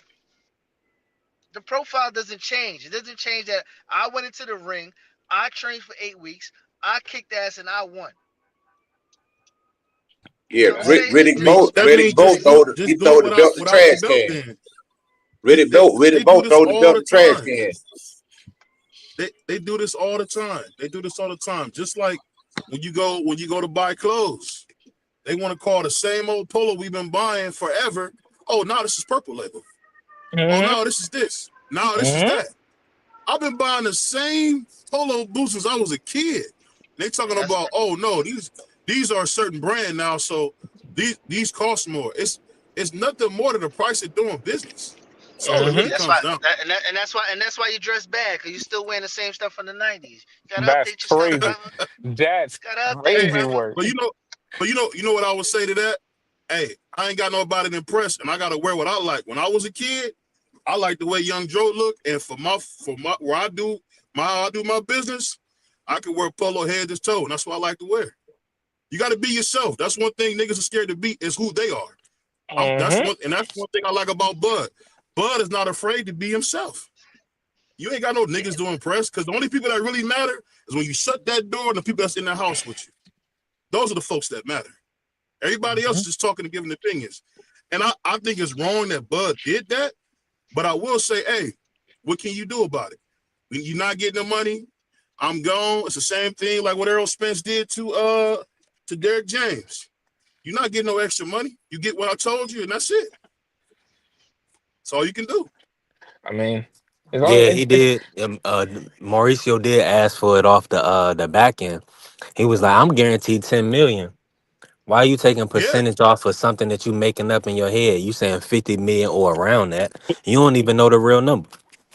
Yeah. Nah, he it's only certain things that he does. And I'm not saying, it's just him because it's most of the organizational belts, you know what I'm saying? I'm not gonna say the word if y'all want me to stop saying it, but I'm gonna be like this. There is certain things that they all do, all these organizations that make you raise an eyebrow and be like, all right, bro, what's really the point of it?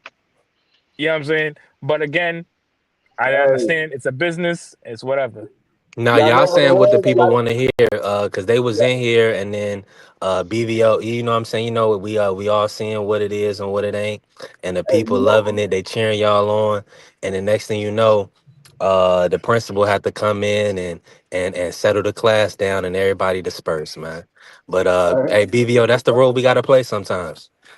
And you know y'all the know, funny thing about it, when we talk about real life situations, you really gonna do what's best for you. Yeah. I I think mean, I think the problem is this whole having a collective mindset on how things should be. It's total BS. You got to do what you like, get what you want, and fight for whatever you want to fight for. And I give Bud a lot of credit. It's hard to be yourself when everybody wants you to be somebody different. He still rock with the same group of niggas he been with. And you got to Yeah. respect that in itself. He didn't know Bernie damn near his whole life. When we yeah. had Bernie on the show, Bernie said, you know what? Because I think Bernie's like maybe 2 or 3 years older than Bud. Bernie used to be the one that Bud was looking at. And look how the roles change. And guess what? Bernie's real enough to say, you know what? This is my guy. I ain't going to hate on him. I got nothing but love for him. Have you ever heard Bernie say one bad word about Bud ever? Never. Not gonna But happen. see, we don't respect loyalty. We don't respect loyalty. But what Bud is doing is how you should really do your business. Be quiet, Get, get paid, cash checks, have sex. That's it. That's what it's all about, Hey, man. Anything else is you know what nonsense. Mauricio did? You know what Mauricio What's that? did? Mauricio pulled a Derrick James. That man said, "Hold up, now you're not gonna give me off the daggone off your purse. You're gonna give me off the back end." He pulled a Derrick James. That's exactly what he did. It got his tail fired too. Now you can't get no money with me right. because what people don't realize is they let people like Floyd, they let people like Canelo. Why you think Floyd worked at WA? Because they give him a chance to negotiate that rate. Everybody don't get that. The WBC is Muhammad Ali's belt.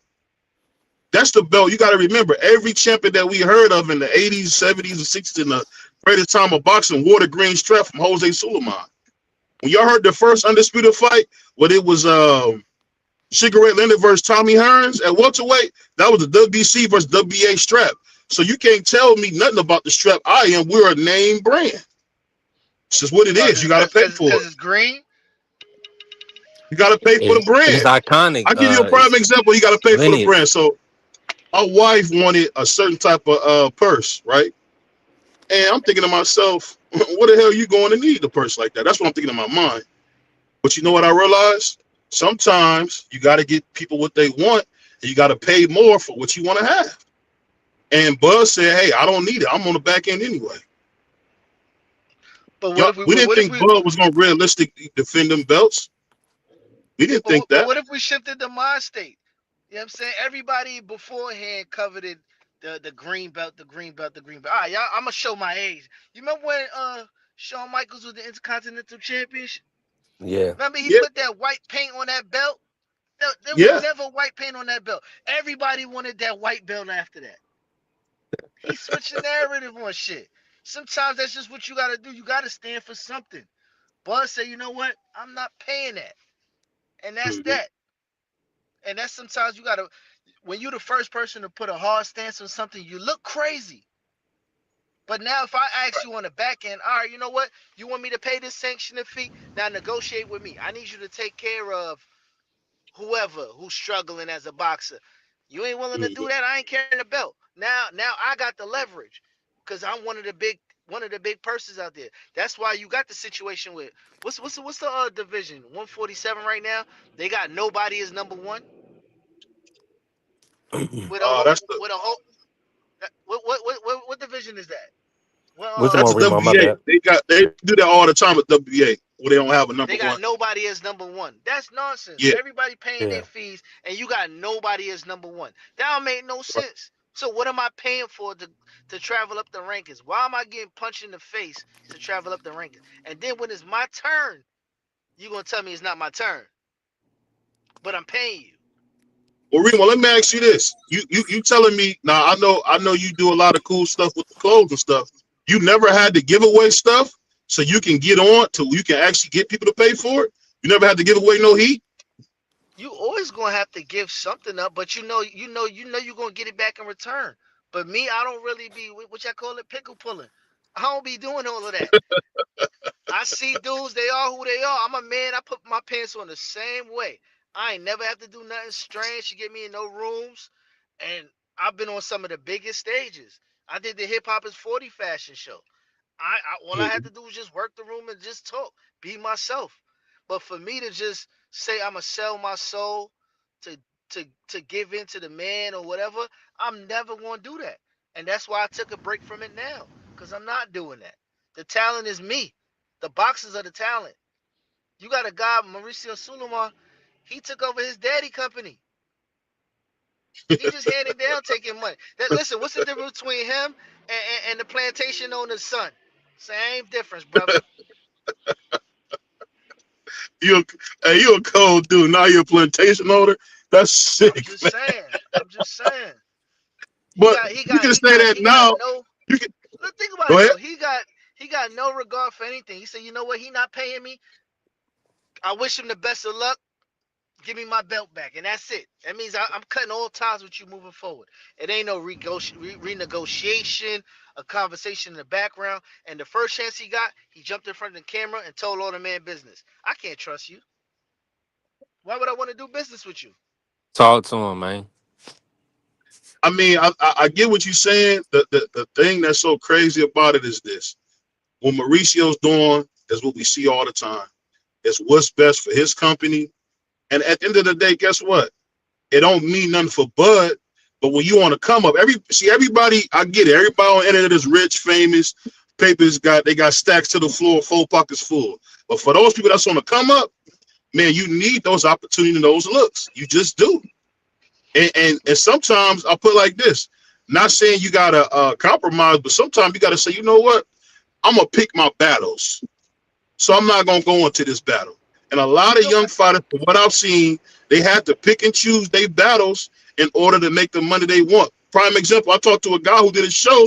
The nigga only made $4,000 for one show. He got another show next. I think it was next week. He got another show for another $4,000. He got beat dead almost for that all money. right, but think But about it like this, he on though. the But way think up. about it like this. Hold on, don't go too far from that, right?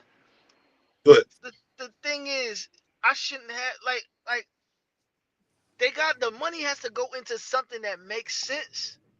That makes sense for everybody. You got the Puerto Rican WBC. You got the Intercontinental WBC. It's all over the place. right, It's too much going on. And if you get to the point where it's one belt, that's where the boxing really want to go. These kids don't care about the belts no more. They are jumping from division to division, looking for the biggest fight because they've been in the sport for 20 something years and they still ain't get their money. So the one opportunity you get to get the on the top, you gonna say like we don't want nothing to do with you because you ain't give me my fee. Bud been played around with his whole career. He's always felt like he was the guy. He ain't get the big opportunity fights until later on at 30 something years old. So now when I'm finally getting money, you want me to just throw it away. when I'm about to retire. That 300,000, that's one of his kids' college funds right there. Mhm.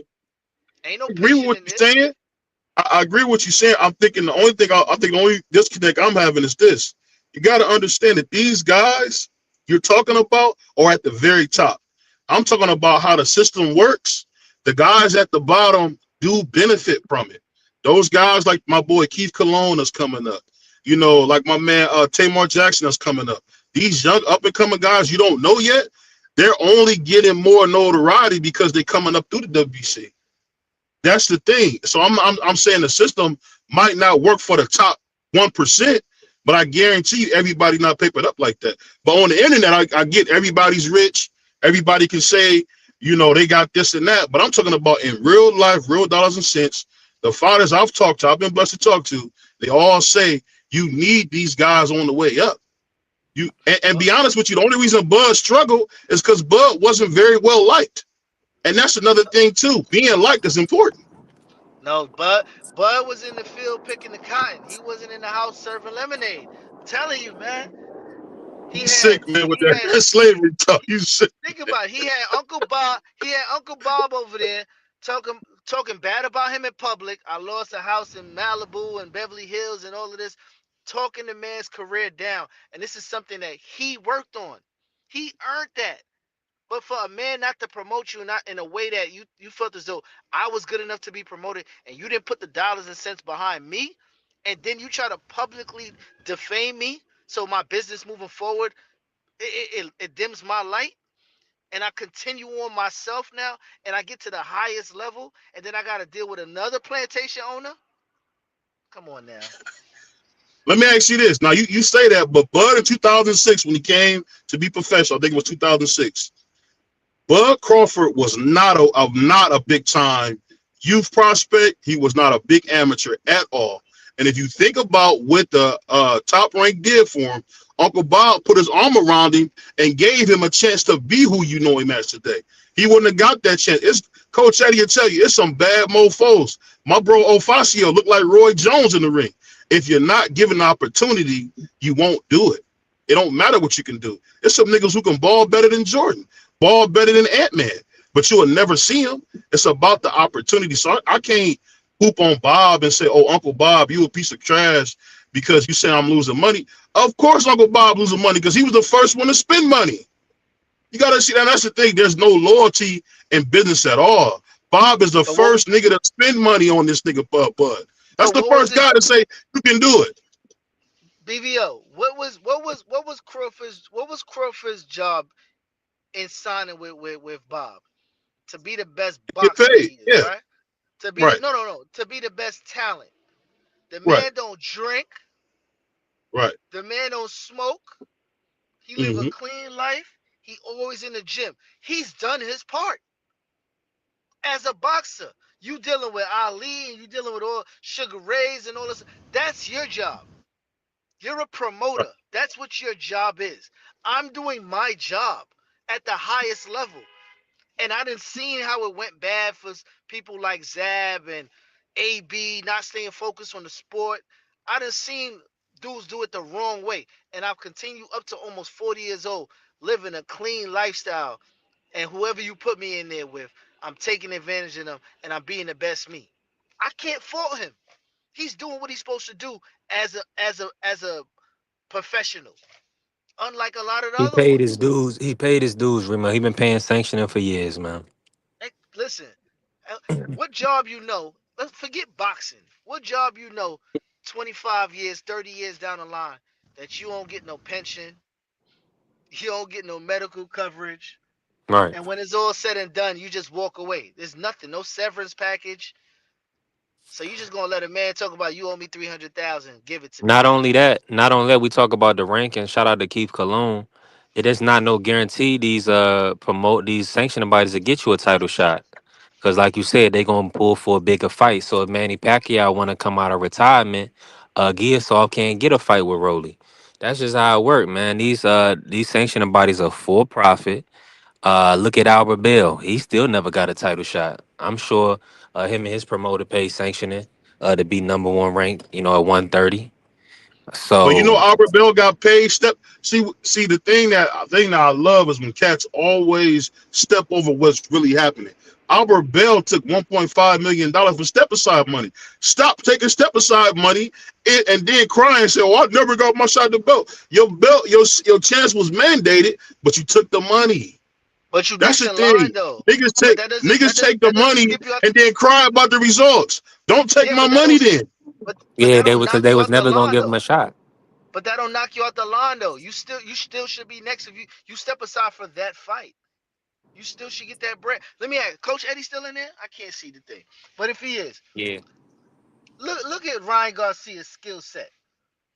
What makes Right. everybody think that he's the guy? He ain't done nothing impressive to nobody to earn no shots. And he continued. His sales is high. He one of the most popular boxers, but his actual skill set as a boxer is not A class. But he stayed skipping the line. But you can't really say that when you think, and I call Ryan the Maid in Manhattan. He plays white on TV like Jennifer Lopez did. The thing about Ryan is a 9-time national champion. Ryan really put the work in early in life, and because people like him and they like whatever about him, they say, you know what, we're gonna always give this guy a chance. Because Ryan Garcia came in there with a fan base full of women on some LL Cool J stuff. And he's still getting chances because no matter what, people don't understand. What can I market? What can I monetize? Remo, you know that better than anybody. If I can't monetize it, what does it matter to me in my organization? If we can't make any dollars and cents, being lit on the internet and having real dollars is a totally different thing. You know that. You know we know niggas will tell you, sir, is that he's gay. Amateur, you got to pick your poison. But I could be the best amateur. I could be the best NCAA player, but I get drafted to the league and I'm a dud. That's what he is. He's a dud. Everybody that went to the Olympics around his time are better professionals than him. Point blank, period. Pull up his That class. ruined the sport too. Well, that was a black eye on the sport because a lot of these young guys, shout out to Hot Rod, Ryan brought them to the sport of boxing. You know what I'm saying? By watching his little TikToks and stuff like that. So for him not to be legitimized as a world champion or for his biggest opportunity, he kind of cheated. That didn't help, you know what I'm saying, the sport at all. I'm gonna bring up something that's funny, man, because I know we all used to watch this kid when we was young. When we was young, there used to be a guy named Brian Pumper. Used to be talking the craziest stuff, rapping, doing his thing, right? And we say, man, what if Brian Pumper was around now? He would be the biggest nigga in the world. Sometimes you're just ahead of your time. That's how it goes. You a freaky humble. Oh, hey, you know who he is. That's why you laughing. We all thought the nigga was hilarious. The dancing, when he had that song, Play Sports, Ran Track, back in the days. He was so ahead of his time. When we look back at him now, smashing chicks with AIDS, you're like, yo, this nigga could have been the man. But sometimes you're just too ahead of your time. And that happens to a lot of niggas too. I look at Wale, prime example. Some niggas is too ahead of their time, and you got to be likable, bro. You know that. You got to be like, some niggas just ain't likable, man. No, some niggas not likable. We're not gonna disrespect Wale, because he actually do have platinum albums and platinum tracks and stuff. These other guys are just viral. Sometimes you can't play with the system. Sometimes you can't be a man of the system, but you still put numbers on the board. Ryan is a manufactured professional. Anytime he's had a moment to make it a big moment, he's lost or looked terrible. I'm good on him. See, you say that, but that's the same thing that happened to Danny Garcia. And nobody says he's terrible. Every big fight he had, he got his ass whipped. But he's earned. Now, what about the a Matisse fight? Yeah, the Matisse fight. Come on, now. Matisse, okay, you give him Matisse, but those ain't the same as beating Sean Porter, beating Keith Thurman, beating Errol Spence. It's not the same thing. You know it. See, you like to do that. And we need Ryan. And Ryan has to get gymnastics, Ryan. bro. Nah, Ryan has to get a Matisse first before he can He get to a do. He got Porter Javier and a Keith Fortuna. Thurman. That wasn't that wasn't a Man, current come champion. on, man. Danny Man, snatched the come belt from a on, current champion. man. He was I an know y'all don't underdog in that respect fight. people that became champions. Fortuna was like he was Man, A half two big. division champion. that dude was You know small. That Come dude was on, little, man. bro. Man, stop it, man. Hey, Get him, man, get what him, you, they Smoke. hey, what I'm they hey, ready. what we, they we, gotta need- we, say? need- we, Jamal we Niggas need didn't to pick come get the and into drop, smoke. choose, man. man. Everybody Hit got him with the quiet on drop, bro. Hit him with the drop. Niggas pick and All Just right, hit the choose. drop, I'm bro. dropping this. What's the That's the drop? info. Oh, I see it. Oh, okay. You a wild boy, coach. Now the man is small. Now the man ain't got no arms. Okay, I like it. I like it.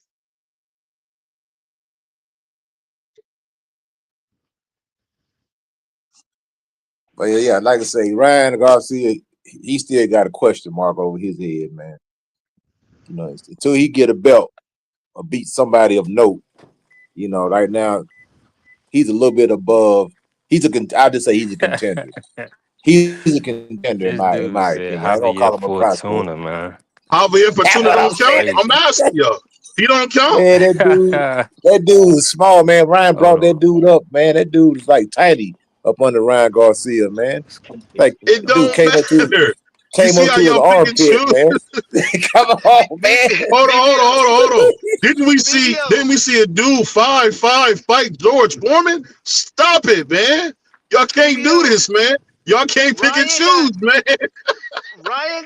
Ryan got dropped and outboxed by Rolly. That enough said. Outboxed by him. Outboxed by him. Nigga That's who's it. punching, Remo. They say that niggas punching. Everybody I tell you know. Rolly, I'll knock your head off if he touch you. Everybody But says that.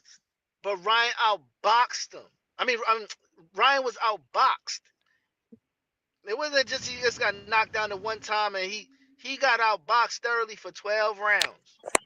Not only You that, see, Ryan packed it in too. He after he got there dropped, you go, coach. There he you packed it go. in, brother. No, he packed it in, man. Go back and look. That dude packed it in, That's your man. new catchphrase, bro. That's your new. You should get a T-shirt. I'm Coach Eddie, and niggas packed it in. That's your favorite thing to say about niggas. Niggas packed it in. Like, no, he was getting his head whooped, man. That's just how it goes. when we see Canelo fight Bud's black ass was beating the tacos out of Canelo. There's nothing you Right. can Hold on. do. BBL, There's nothing you can do. did you really say Javier Fortuna was a good opponent for Ryan when this man was way past the man that was supposed to fight Jaime Fortuna like 3 years prior to that. Why didn't he fight him 3 years prior?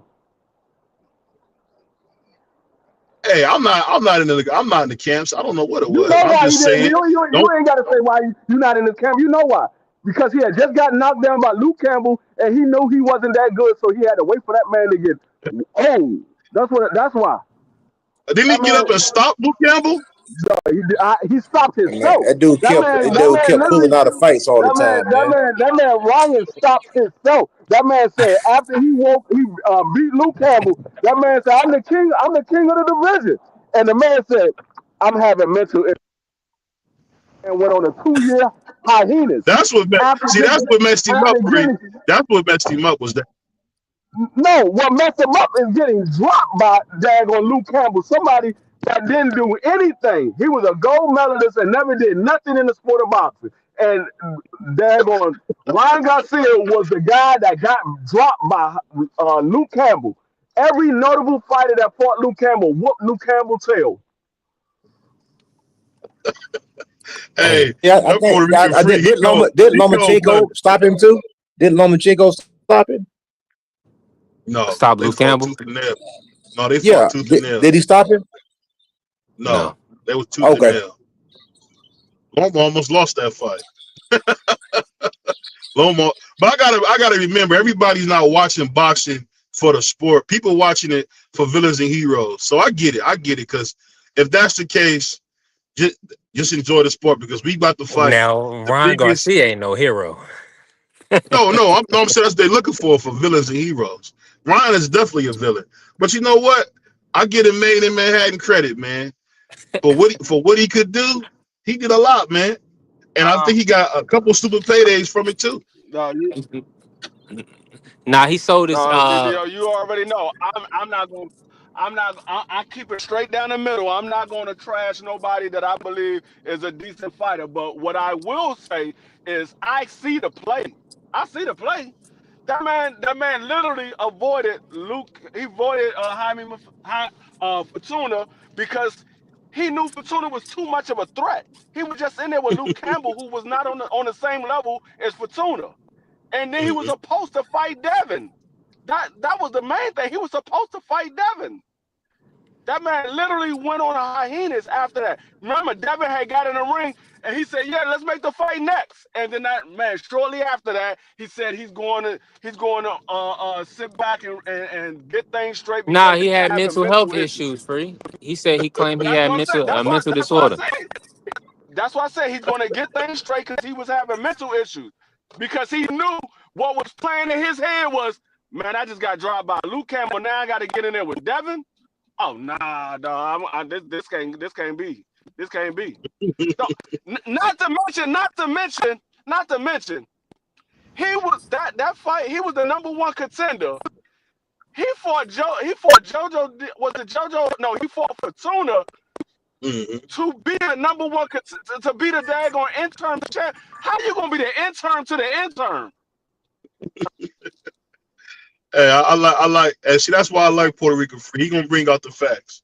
I like it. He was the intern to the intern. How was that even possible? I'm not listening. I can't ever defend Ryan Garcia. I'm a fight to be the number one contender when you holding the interim belt. How you fighting to be the number one contender when you holding the belt? That's the belt that puts you in line for the champion. And then you had the champion calling him out. It was similar to when Canelo was getting called up by Andre. When Andre was like, "Fight me for my WBO belt. You number one."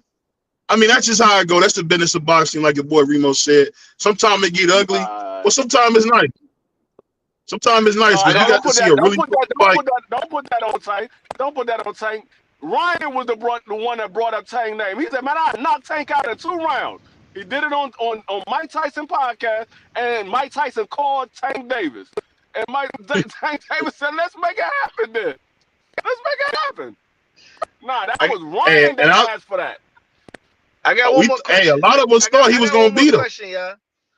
How did WBC want to strip the dude after one fight, but want to let Ryan, who came out as an open racist publicly, fight for their belt to represent they sanctioning body? Make it make sense.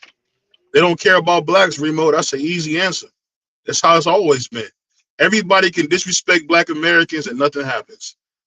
It's how it's been for a long time at this point. I'm not saying it's right, but that's just kind of how it's been. We keep seeing mad disrespect towards black Americans and nothing's done. We had Kovalev saying some wild stuff. Guy after guy say wild stuff. And then they want to apologize. I mean, what can you do with these guys at this point? You know what I mean? What can you do with these niggas? Send them back to the gallows. That's all I can say, man.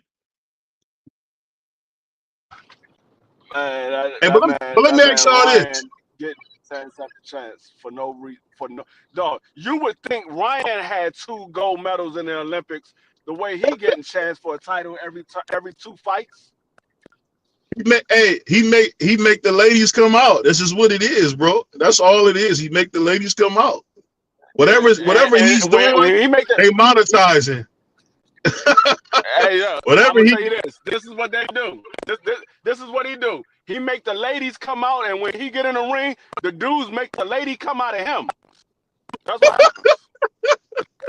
Hey, Free, you a cold mofo, man. I hope Ryan don't run into you. You a wild boy. But I want to ask y'all this, man. How good is this big black nigga, man, the Mexican monster? How good is this guy? This guy just keep getting better. He's getting scary now. I mean, he beat blood out of my man, Young. That big nigga got niggas scared to death. I don't know where they found this big black nigga. A big black nigga. I don't know where they found this big black nigga, bro. I don't know where they found him, Free. Send him away. I don't know what they doing with this guy up in the BDS, man. That man more Spanish than Juan. You call that man a big black nigga. He more Spanish than... You smoke crack, don't you? You smoke crack, don't you? Look at me, boy. Don't you smoke crack? Jordans, that's the only thing I ain't got no respect for. He with the Mexican Jordans. But Hey, that David brother's really great. Benavidez. I can't do. Now don't be a Negro, be my nigga. All right, help me out. More skill Help me than out. you learn from those skills. That's what David Benavidez is doing. He's learning from his experience. He's getting in the ring with guys that's more skilled than him, and he's beating them, but he's learning from the experience. We saw it with the Caleb Plant fight. That was the first, that was pretty much the first real slick fighter that he fought because Anthony Durrell wasn't really that slick. He pretty much stood right in front of him. But he did it with the Caleb Plant fight. And he learned, okay, I got to start using more footwork and cutting the ring off better, dealing with these type of fighters. And then he got in there with Bubu Andrade. We see how that ended. And now we're sitting in there with Anthony Yard, and we saw how that ended. He's just getting better. Now you can't say put a slick fighter in there because David Benavidez know what it's like to be in there with a slick fighter.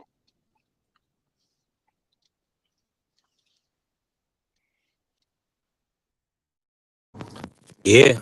I don't know if my audio coming through. BVO, wow, boy, man. Wow.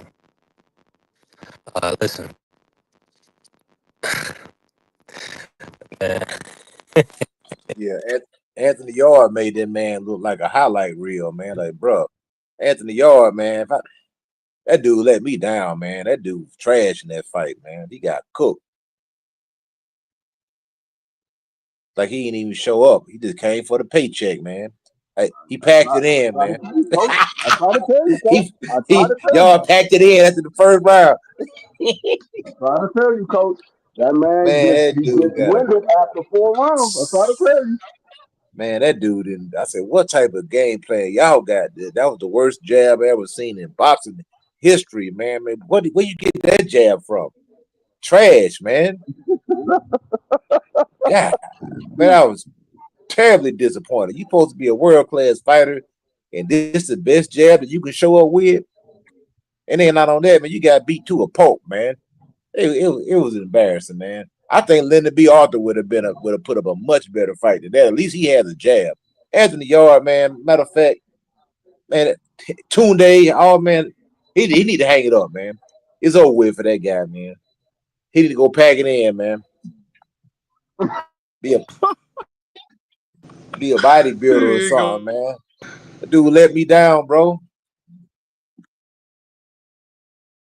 Because the thing about it, Davis is good. I think at this point, Anthony Yard he's gonna be a gatekeeper at this point. He's gonna be a gatekeeper. I still want to see. Well, actually, I take that back. He might not be a gatekeeper because I got to remember he's fighting over there in the UK, so they take pride in their fighters, especially uh, pretty good fighters. They take pride in, so he might not be a gatekeeper. He might get a chance to fight for a title again, just not right away. They're gonna wait till those guys are up out of that division, and then he's gonna get a shot at the title again. Now, if David would have beat Bivol, then I would be able to definitely put the stamp on him. Right now, yeah, he's a good fighter, but Bivol, in my opinion, he's a guy who can box, who's not going to crumble, in my opinion, not going to succumb to that type of pressure. You know what I'm saying? He's going to be able to deal with it. He's going to beat the Russian accent out of Bivol. I'm trying to tell you, Bivol going. You going to see. If Bivol ever gets in the that ring was with funny. David Benavidez is going to beat him thoroughly. He's going to beat him thoroughly. I saw what Arthur was able to do with Bivol, and Arthur doesn't have the motor that David Benavidez has at this point. He did at one time, but not now. He's much older. But the gas tank that David has, the amount of punches that he throws, and it gets even more as the fight goes on. Nah, Bivol ain't gonna be able to deal with that. He's But not he's gonna be going able to to have deal with it. trouble. He's going to have trouble with the foot movement, with the leg movement, in my opinion. I think the Bivol's movement is going to throw him off, man. Bivol moves in the ring, but he ain't no Caleb Plant where he just moving nonstop around the ring. he moves slightly. He moves enough to do what he got to do. He's not one of those guys like Caleb Plant was when he fought David Benavidez, was just constantly moving around the ring. He's not going to do that. Yeah, man. So Caleb Plant overrated, man. no, I ain't saying Caleb Plant is better than Bivol or anything like that. I'm just talking about the movement that Caleb Plant was doing. Caleb Plant was moving a lot in that ring, and we saw what David Benavidez was able to do. Eventually, he's gonna walk you down. You're gonna get tired because he's gonna hit you to the body. You're not gonna be able, like David Benavidez is bigger than Demetrius Bivol. He's bigger far as height, reach, and weight. He's bigger. So he's going to reach Bivol. Bivol's not going to keep him off of him. Bivol's not a big puncher like that where David Benavidez got to worry about the power. So, I mean, we just saw a bigger, I think Anthony Yard is a much bigger puncher than Bivol. We just saw David Benavidez, what he did with Anthony Yard. Man, Anthony Yard was whack, man. He need to take a long look at it. He need to take a long look at himself, man. You a hater, Yard didn't do nothing, No, man. Anthony Yard had more success against Arthur than he did with David Benavidez. He had more success against Arthur. That he did. I ain't gonna lie, that big But that Arthur big was an fat old man. Arthur been Benavidez is a old for about problem. 4 years. He's a problem. David Benavidez is a problem. Yeah, I want to see him fight the Australian. Who's his name? Ja Abatayan. Now, if he go out there, That's going to be the challenge. That's going to be the challenge. I don't think Zordo's a challenge. I don't think Demetrius Bivol was a challenge. At this point, I don't think I don't think Arthur is a challenge. I think John Obertai is going to be the challenge because he I is a think skilled boxer. He's a bigger guy, and he does have power. I think I that's think going to be I the think challenge. I think he's gonna flip David Benavidez, man. He very well could. He very well could. But I think that's going to be the Champ ultimate Ross, challenge, and salute. that could be the reason why David saved him for last because he's going to get through all these other guys to tune him up for Ja Obertai. I think they're scared of overtime, though. To be honest with you, they're scared of overtime. I think he fight this weekend. I think he fight Yeah, he December fight on the 6th. 6th as well, 4 o'clock in the morning. Man, that dude right there, that's a scary dude, man. That job, man, that dude ain't no joke, bro. Hey, then He Zordo said he won $12 million to fight him.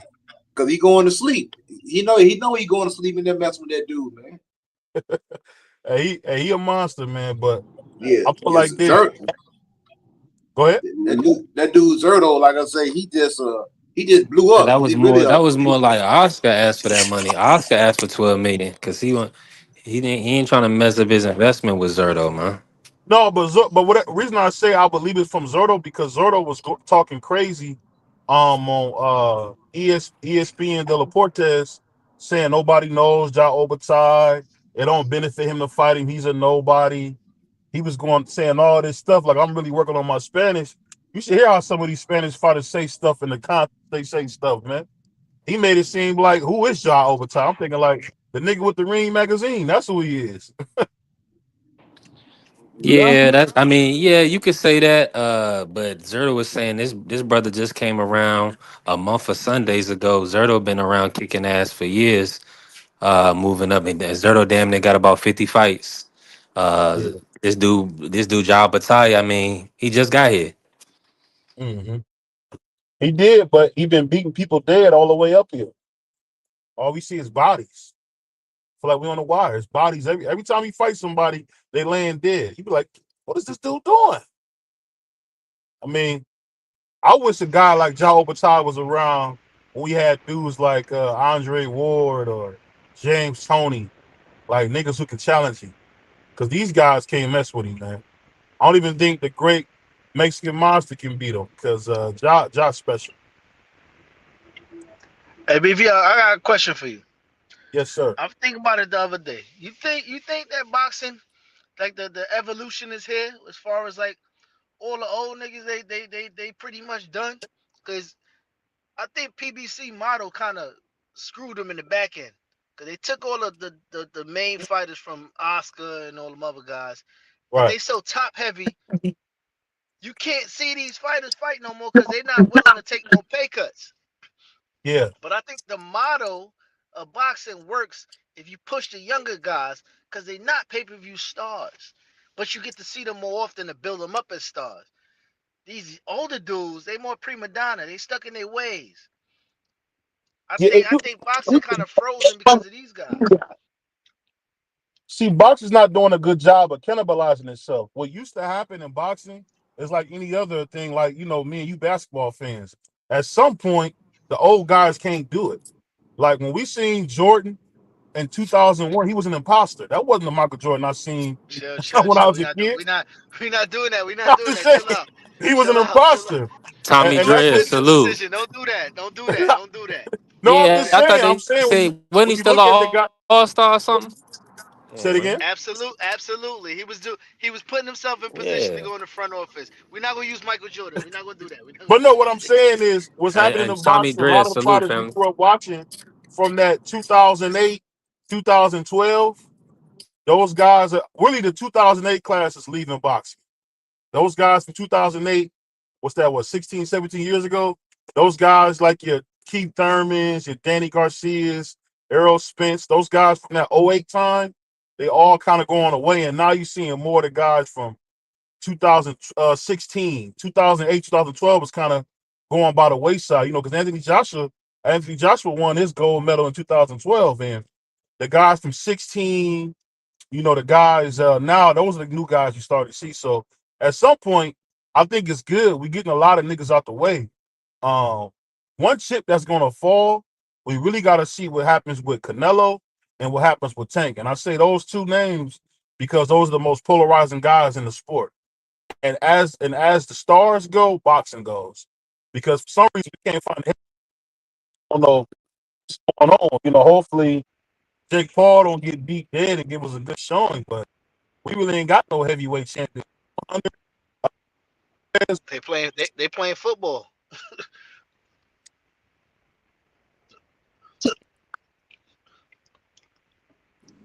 All the athletic Americans that's big like that, pause. They playing football, man. They ain't playing no Yeah, boxing. ain't enough money in the game, man. And all the fighters over there across the pond, man. Like the Jake Paul situation, man. I don't know, man. I think that dude gonna wind up in the hospital, man. I'm sitting there He gonna watching get this dude. Jake Paul is definitely gonna get stopped by AJ. But He salute gonna, to the family. Tampa Tommy pulling up. yeah. And I'm Ken Ross, watching. salute. I don't know if you I'm heard me putting my earlier. money Salute, into champ. that Abdullah kid. If I'm a Yeah, promoter, I'm promoting yeah. Abdullah. That's where I'm putting my Fact. money behind. And he's He starting to talk slick too. I like that. Hey, I like that he's kid right there. marketable, but is he gonna take too many right hands? Nah, he gonna get better. He gonna learn from it, man. He kind of like Young. Boots, man. Cause Boots be getting hit with shots too, man. But he'll keep fighting. You know what I'm saying? So I think sometimes you gotta have a But Boots ain't been in no fight where he almost lost just nah, that yet. like that. He ain't been in that type of dogfight, but I have seen Boots take some hellacious shots, man. And like, dang, bro, you got hit like dead on the chin, and he kept going. To his credit, he got hit on the button, and it seemed like it didn't phase him. So it seemed like me he had a pretty decent chin. You know what I'm saying? Because a lot of fighters get hit that clean, they usually get some type of reaction out of them. You know what I'm saying? So he Now, seemed now before that fight, it was a lot of talks about possibly Abdullah versus Keyshawn, or Abdullah unifying at 135. What's your thoughts on Abdullah at 135 versus Andy Cruz? I got Abdullah, man. That boy bad, man. I like that kid, bro. That kid right there is a monster, man. He's a little bitty monster, man. And he's only gonna get better because, like I said, he's only 21. So just imagine this kid when he gets about 25, 26 when he got his grown man strength, man. And with that mentality, with the team that he got around him, you know what I'm saying? He can't do nothing. The sky's the limit. And not only that, he's marketable. He's fan friendly. He give you what you want in a fighter. If you were saying this is what I want in a fighter, he's that. He's that guy. He's not really trying to follow anybody's pattern. He's not trying to be like Floyd. He's trying to be like AB. See, everybody who came after Floyd, they were trying to follow that Floyd print. Everybody wanted to be flashy with the jewelry, you know what I'm saying, throwing money and all that stuff, showing, every time they make a purchase, they want to put it on the internet. Man, that's played out, man. Ain't nobody got no time for that no more, man. People out here, it's hurting right now. They don't want to see how good you doing. You know what I mean? Keep it 100, man. It's boxing, bro. So Abdullah Mason, I like what this kid represent. Kid's young, Let me say he's this real quick, hungry. Coach. Yeah. Salute to the beautiful Angie B showing up, showing love. Appreciate you, Angie.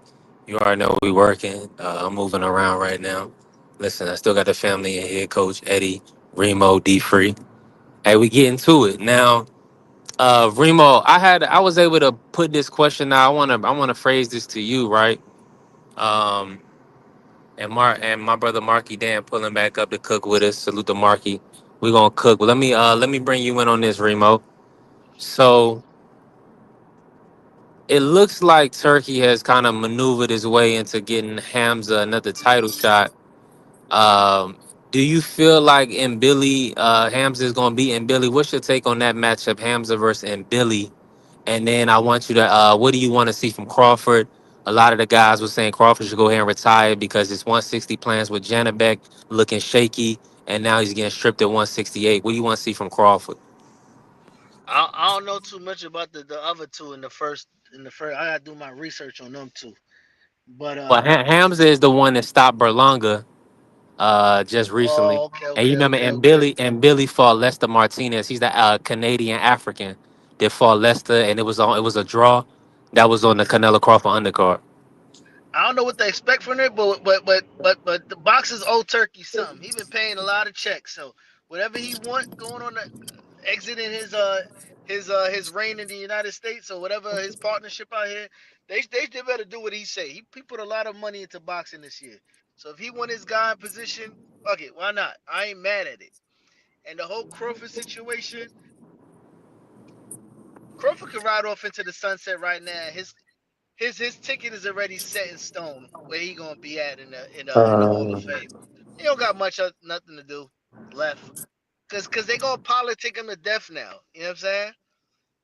It's Yeah. no real it's no real big names for him to tag along with where it's gonna make him a big load of money.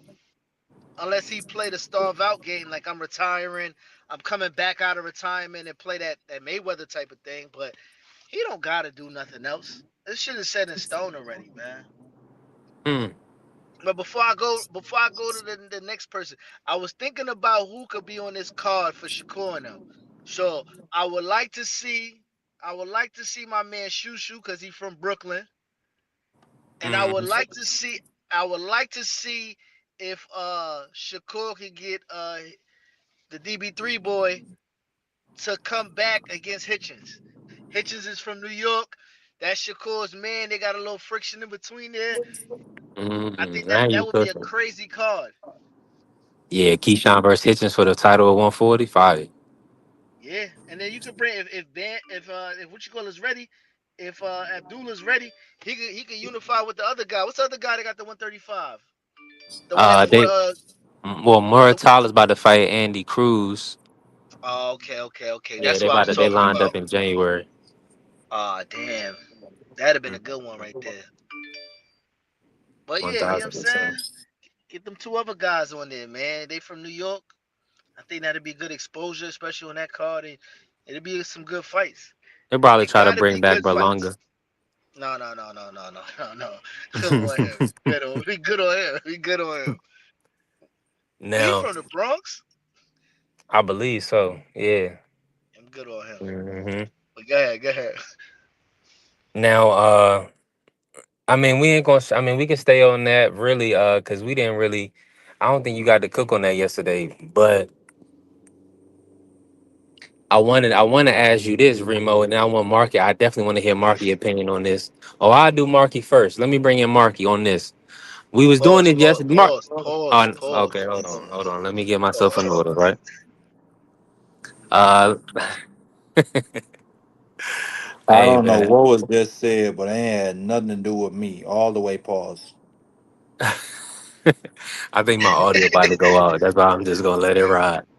Man said Um, he was gonna do you first. He was gonna do you first. Whoa, whoa, whoa, B3 red. Whoa, yellow flag. yeah, that is pretty crazy, yeah, man. I got definitely throw the flag on the play, man. We gotta run it back. Um, and salute. I don't want to. I'm not gonna go too far off of it, but I know the people want to answer this. I kind of want to ask y'all this right now. Marky Dan, did you do your top four between the young guys, Devin Haney, Javante Davis, Teofimo Lopez, and Shakur Stevenson, ranking them not off accolades based on eye test, based on what you've seen in the sport of boxing? Did you do that Ranking yesterday? those. No, I don't believe I was on here yesterday. Okay, we did that yesterday, right before the end of the show.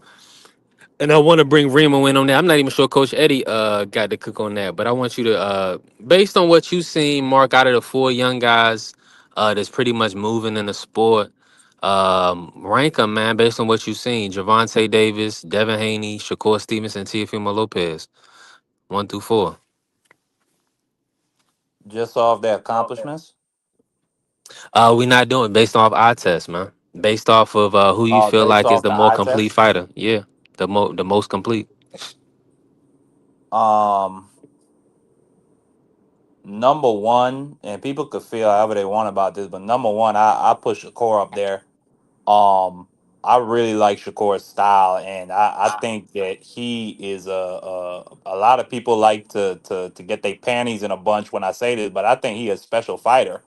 Like when you look at the guy and his reflexes and his ability to predict the punch before it gets there, and then to like that last fight against Zapata, I mean, he was staying in that pocket and swimming and not getting wet. And we seen him do that against other opponents in his career, like Jamel and Valdez. The big thing, and with Joet Gonzalez when he won his first belt. The big problem with that kid is we just haven't seen it against nobody like really. I ain't gonna say respectable because Valdez, I think at least I think was respectable. I think Zapata was respectable, but he ain't did it against a credible name that'll shut everybody up. I think Tio. I hope Tio would be that name for him. Number two, I would say just based off eye test, I would say Haney. Um, I re man, that's tough. Nah, I want to put Javante at number two, but I seen him in fights where he loses a lot of rounds, but then he does set the dude up. But then we seen in that Lamont fight where that catch that tendency he has to lay back and let other dudes, you know what I'm saying, push the action, like that could get you beat sometimes if you don't got the judges and a cockeyed referee on your side. So Whoa, I put whoa. what? How you going? The black man got to catch shrapnel, man. Come on now. Man, get up Why? out of here. You Why yesterday you you gonna were do the talking ref like about that, man? you right yesterday you were bigging up Deontay Wilder talking about a crab in the buckets referee. I ain't trying to hear that today. Cockeye Willie was wrong for what he did in that fight. But based on what I just said, I will put Dev number two.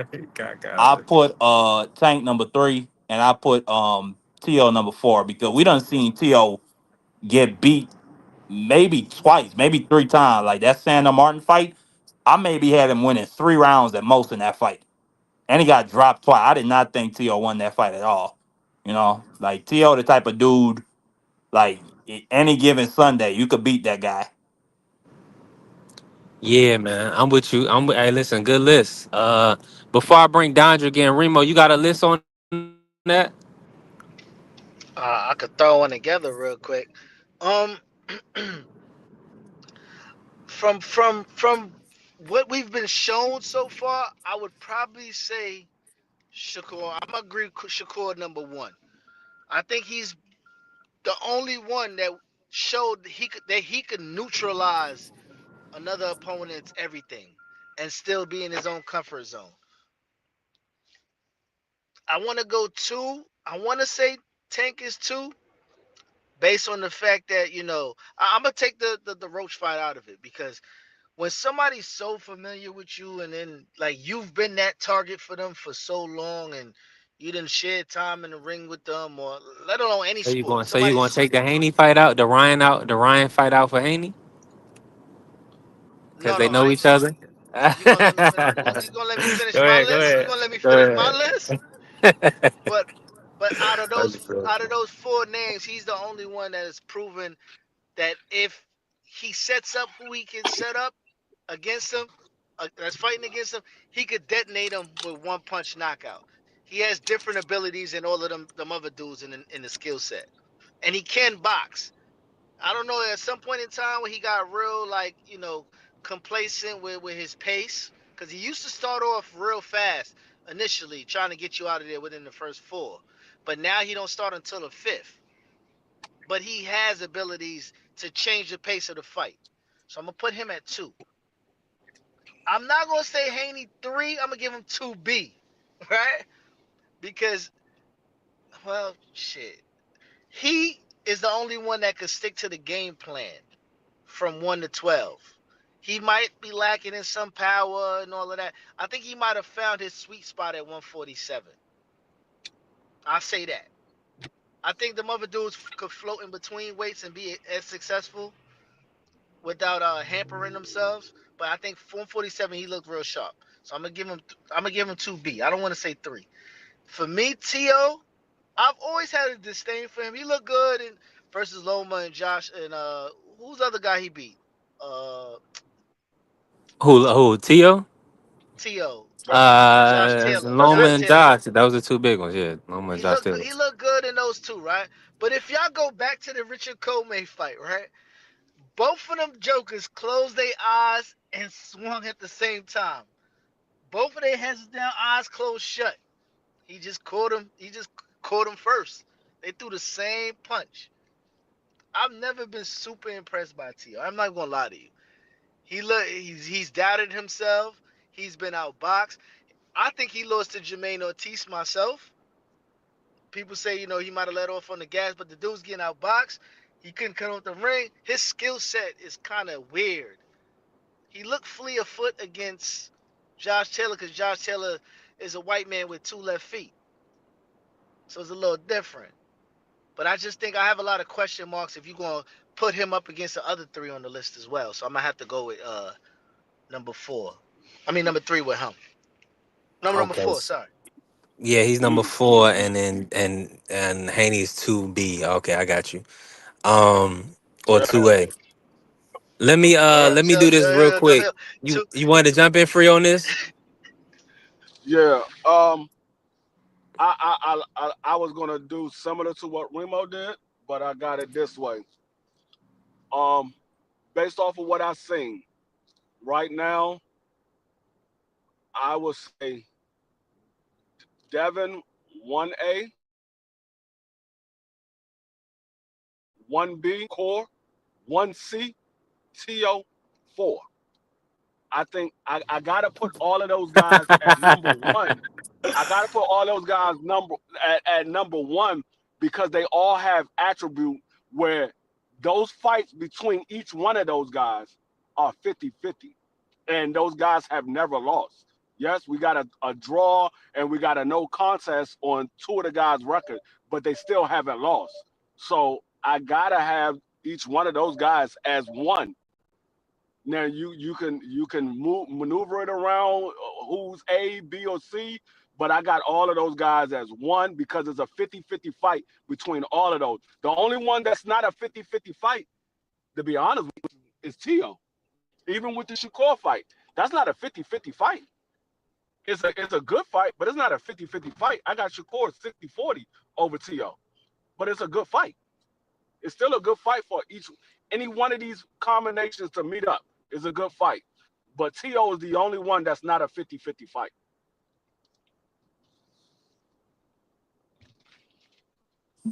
I would agree.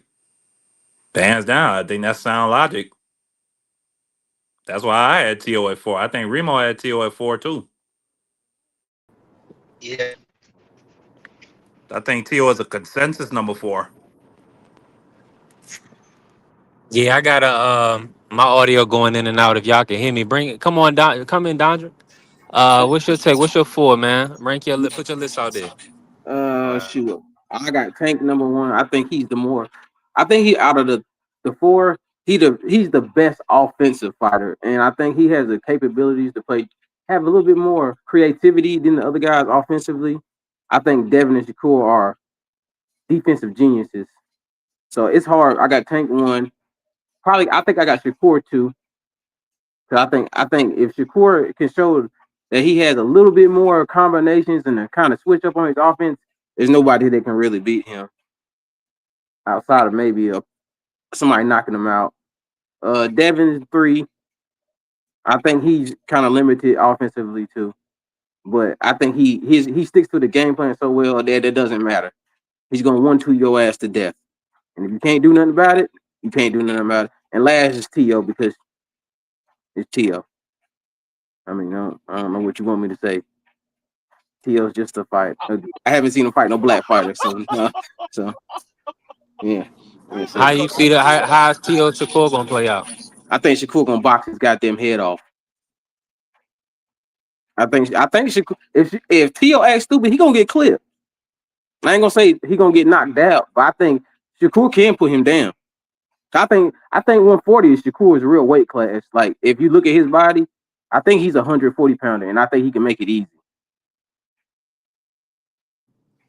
So that's my little list. I would agree with that. I think Shakur's a 140-pound fighter as well. I would agree with that.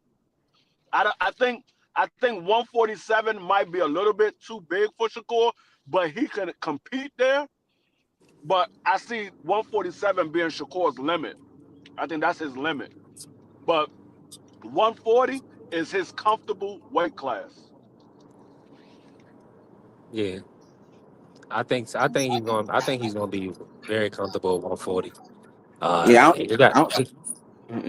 Go ahead, 7. coach. Get in, coach. Oh, that wasn't coach. That was Dondra. Nah, Yeah, I'm that was just me. saying I want to kick T.O. off the list, man. I want to replace him with Abdullah Mason, man. Kick him off, man. He's 6 years young, coach. He still gotta do a lot in I school. know it, man, but the young kid's ready, man. I'm telling you, man. This kid is the truth, brother. I like this kid, They man. believe. Hey, listen. If they Hey, believe you, hey, hey, hey, I want him to stay at that level, coach.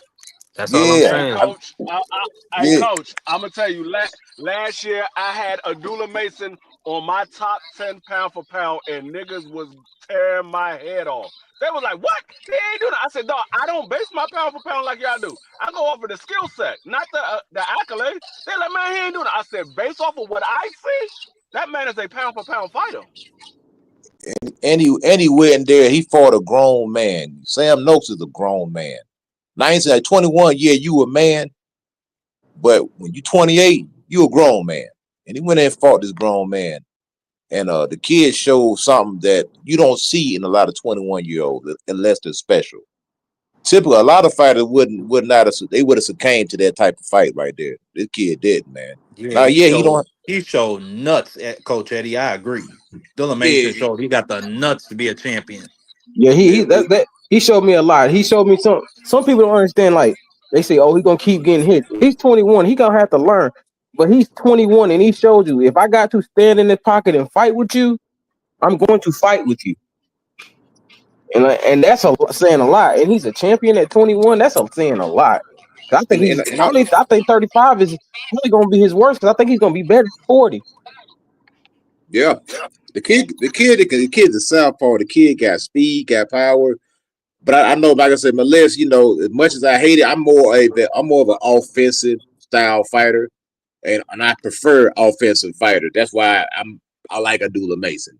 Not saying that I don't appreciate the guy that have the defense, like the Shakurs, you know what I'm saying, like the Devin Haney's, who wins, off the defensive prowess and off the ring IQ. I like that. But preference, just what I prefer to watch, I'm tuning in every time Abdullah Mason fight. I'm tuning in, but I'm saying when and where. You know what I'm saying? I'm excited about that fight. I'm the same way. I like to see Devin fight. So I'm gonna say Devin.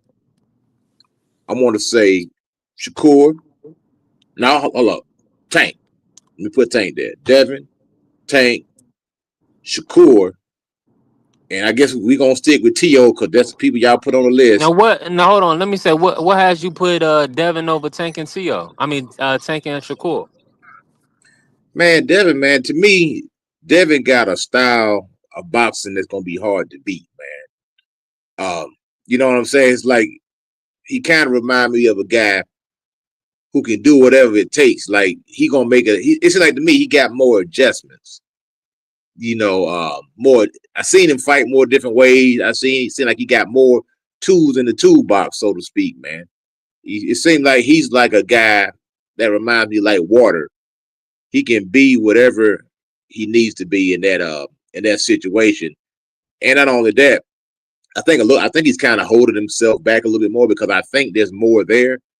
But I think his temperament won't allow him to fully unleash.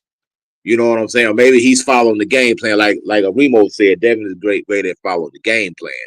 So he's disciplined. He has a lot, and that's why I put him over Shakur and Tank.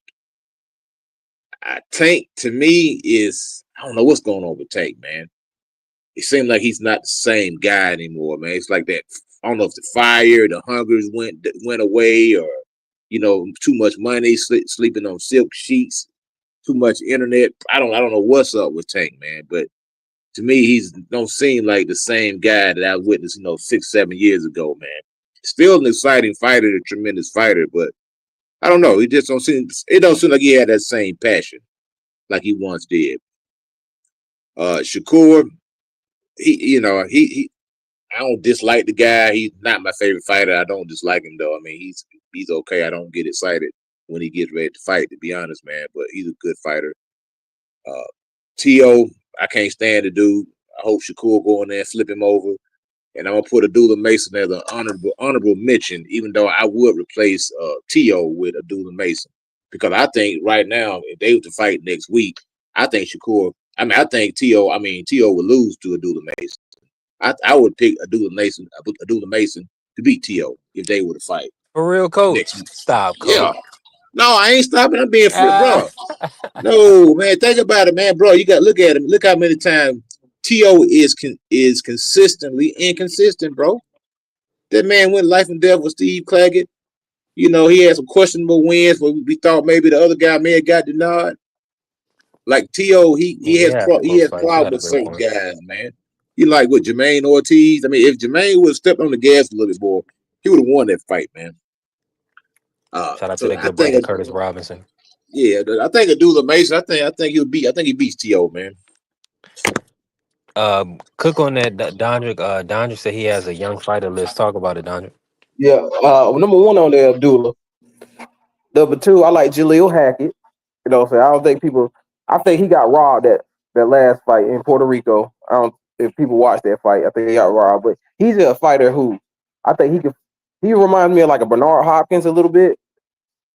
I don't think he has a lot of power, but I like the way he fights because he still will sit in the pocket and fight with you.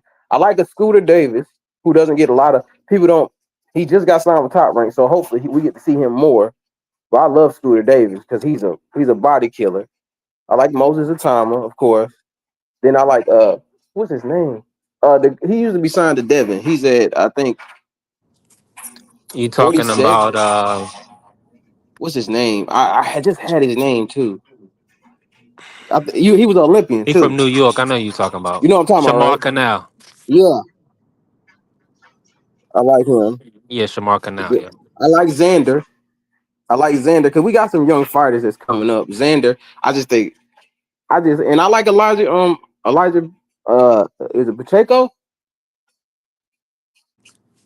Elijah Garcia. No, Or Pacheco. Diego Pacheco. At Diego. 68. Yeah. Diego. Pacheco. Yeah. Yeah. See, I like him. Those are the young guys that I like right now that I'm really watching and like I tune into. Like I try to find like younger fighters to get into it because I know my guys are getting older. So I try to find guys that I like and I like their style. You know what I'm saying? And I like Yo-Yo. Yeah, Yo Inley. Have you seen the kid, Darrell Val Saint? Yeah. He's nice too. I haven't watched a lot of them. I only seen one fight. And I'm gonna bring up two guys. I didn't hear Camille and I didn't hear Zaquin. I don't really. What's your thoughts? I don't. Camille. I like Camille, but I think he's more flash than substance to me right now because I haven't seen him fight enough, and I blame that on Mayweather. You know what I'm saying? Mhm. Yeah. Yeah, I think that's him. Zay Quinn is. I don't see Zay Quinn as. I think he's gonna be a good fighter, but I don't think he's gonna be great. You know what I'm Mm. saying? I Now him and think Camille, they on a crash course. Yeah, and I'm glad you said that because it seems like a lot of them quiet guys like Zay Quinn is kind of like and this I guess is what you're supposed to do, but they trying to ride Bud coattail, man. They trying to fight like Bud, man. You gotta be your own guy, man. And that's why I'm saying you shout out to you. You know, it may work for Bud, but it may not work for you. You know what I'm saying? So it's good, you know, to steal the nuggets from the guys, but you still got to mix it up and make the style your own. You know what I mean? Everybody trying to fight a similar fashion. You know, I don't know. Sometimes it just don't work when you try to just copy and paste somebody else's style to your style without making it your own. I also like the younger Davis brother. I can't. Is it Kelvin or is it Keon? Keon is the youngest. Keon. Okay, yeah, I like him. I like his length. I like his size. I like him a lot. He looks like he fights with range. Whoa. Huh? Well, You come know on, he's bro. on a pause. He's in the pause committee. You said you Oh like yeah, his my bad. length and his Come on, bro. We size. talking about boxing, You man. said you Yeah, like man. the man left his side. He's what you Hey, salute to bro. Tay. It's boxing, bro. That's what you don't say. Oh, I just like his arm reach, bro. Nigga, come on, bro. God dang. Hey, go ahead, bro. You know, Marky from the Virgin Hey, Islands. They don't do You that at know the what I'm you saying? Virgin shooting on Islands, that man. left That's hook? just his ass. They skin gays around there, man. You gotta be careful. Oh yeah. Uh, all right, but nah, I I'm like, with you on that. Joseph Brown too. I That like was Ben crazy, B Johnson, free. That Jordan was crazy. Roach. I got like Ben Johnson, Jordan Roach. I believe both of them are actually fighting on this card on December 6th. So that's gonna be fire. Salute to Tay pulling up. What's good, Tay? Yeah, Zay Quinn is decent. So he's over decent. decent. He's decent. I just for what I seen in that last fight, I worry about him a little bit because he seems like he's an overthinker in the ring right now. Maybe that's just because he's young, but I didn't see that with some of the other younger guys when they came in. They don't overthink; they just go in. I'm gonna tell you who I don't like. The dude that keep fighting on turkey cards. I think he overrated, and Turkey just trying to get him some publicity. Oh, The one at Now this is 35. what I don't want you to do. I don't want you to underthink and end up like Trayvon Marshall when they put him in there with Gabriel Maestre and Trayvon got stopped. I don't know what that was about, but I thought he was about to say something else, but yeah, that was Oh, crazy because a young guy like Zay Quinn, I'd rather him, fight how we fighting versus, you know, getting caught up. Because I mean, these young guys, like you're saying, they still got to develop, man. now he was getting caught that last fight, like with stuff that he should have seen. Like I think like obvious stuff. Cause I I went like back and Terry watched. Washington. I, I seen Terry Washington fight. I like Terry Washington. I He watched fighting him. at the smaller weight class. I watched him twice, so it's like I watched the fight twice, and I'm like, yo, he shouldn't have got hit with that. But I think he was. I don't know if they were working on something, and he was trying to implement that, and that might have been a problem. Or he was getting caught a little bit too much for me.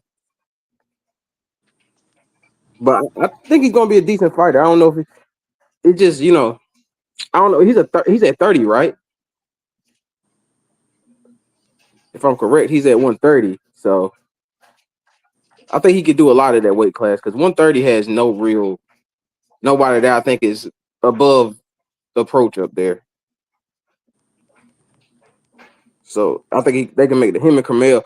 I don't know what weight class is Carmel fighting at. Yeah, I don't he know. missed He's weight. supposed He to be missed at weight. 126. Then I see him at 135. I don't know. That dude, yeah, he trying to do a little weight bullying thing. He probably had to go up to 140, man. That kid's kind of I mean, solid. I think they're just trying to get him bodies. You know what I'm saying, Coach Eddie? I mean, the kid is what, 19 years old now? 20 there. Yeah. Ain't What no they? way he 20. What? Wasn't he just 18 No, last year? no, he's 19. He is 19. Yeah, he's 19. Yeah. I was about to Yeah. say what? The Don't unfortunate tell me they thing got that about him, Cuban. They got that Cuban birth certificate with this kid. he's always going to draw Nah, comparisons he's to a young kid. the Tank Davis. You know, they're going to say, "Oh, you trying to be like Tank? Oh, you're a carbon copy of Tank. Oh, you got your ears pierced cause Tank got his ears pierced.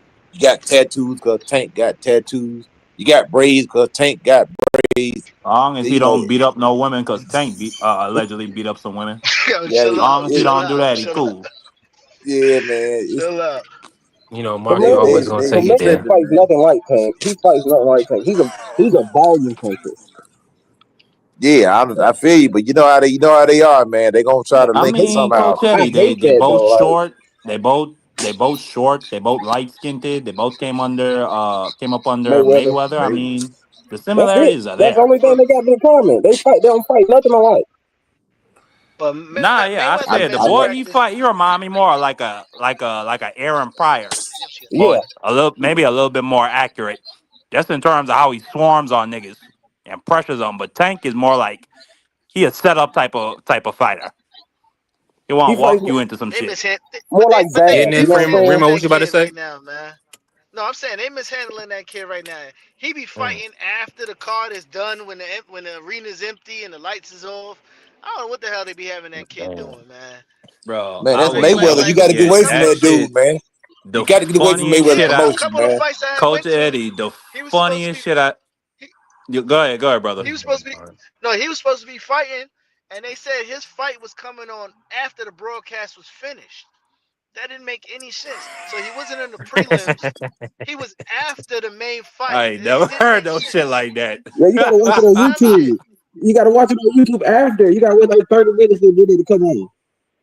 Don't make Nah. no And it be sense. on somebody's phone. Bruh, I never forget that. I think it was his debut or his second fight on a Canelo card. I think that might have been the Caleb Plank Canelo. I ain't sure. I just remember it was a Canelo card. This nigga Floyd stood up there for almost 20 minutes in the post fight press conference. Didn't let this kid talk once, and then they all left. He didn't let the little nigga talk once.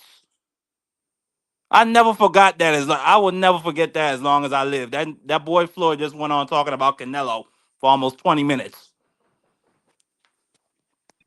Yeah, he got to get off of none of that. He got to get off of none of that company, man, because everybody that Floyd got, they all try to get off of under him because Floyd ain't no promoter, man. I think that's just a tax shelter for him or something. He ain't really about, trying to promote no fighters, man. He ain't doing what Oscar De La Hoya doing.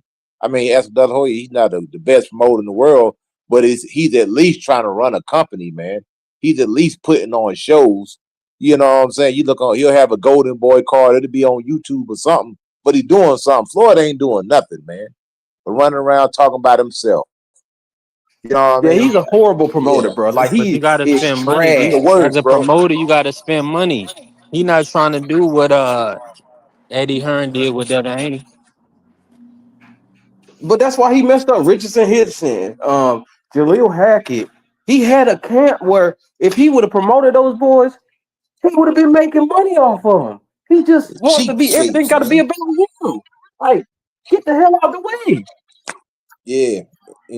I think with him and Al Heyman, you know what I'm saying? I don't know if they fell out or they had some business dealings. Maybe the money wasn't adding up and things didn't calculate right. So at the PBC goal, so does Mayweather promotion goal. You know what I'm saying? He ain't been able to get none of his fighters on Prime. You know what I mean? None of his fighters been over there on Turkey Ellis Sheet card, not to my knowledge. So it's like, what are you doing, Floyd? You just saying it's a tax shelter or something? It's like I don't Hi- understand it, man. His best bet was to try to like all the young talented kids he had was to like be like the promotional guy for like a pro box. You bringing bigger names to free fights and giving them a chance to be seen more often. The shit is free. I got the name and the fighters. You got good matchmakers. That's the type of partnership that Mayweather needs. Cause he don't Yeah. got the names that make sense to go on a prime or a turkey yet. Kids ain't did nothing yet. They need exposure and they need some chances to be in the ring. Get some rounds in. Without a TV deal, you gotta spend your own money. and that ain't No, happening. That's but why they pro ain't. box, That's why it hasn't happened. Or but either pro that, box got or their he could money. Nah, buy a Gary slot Jonas though. had to put up his own money, He can buy a slot on and Pro that's what Box I'm card saying. though. He's spending Yeah, money you to can do pay that. There you opponent. go. He's spending money for a slot. He rather wait until the dust settle. Cause Carmel is young. All of his guys is Brown. Joseph Brown, his guys is young. So I think he's trying to play somewhat of a long game with him. And just being associated with Floyd, we still know these guys' names. I just feel like he not gonna spend. He doesn't want to spend money. That's what it seemed like to me right now for whatever What, reason. what's the other kid from North Carolina that left him? That nice big Jahan kid. Ingram. Jahan, yeah, I was talking to him the other day, man, because he from right around the corner from me. Yeah, he left him. He ain't talk too highly of him on his exit neither. He had a lot of young people around there. Well, Even because even Floyd is on the list. insulated from it. Because he Whatever got happened to Mayweather. Because he got Truck? Leonard Ellaby. What happened to Truck Simpson? He was so decorated coming out, and he Man, ended up that going dude He left. right just there, couldn't win bro. fights. He got all the opportunities in the world. He couldn't get He over the too hump. big. He looked like a tight end. He too brolic. He too big as shit. Pause. Facts.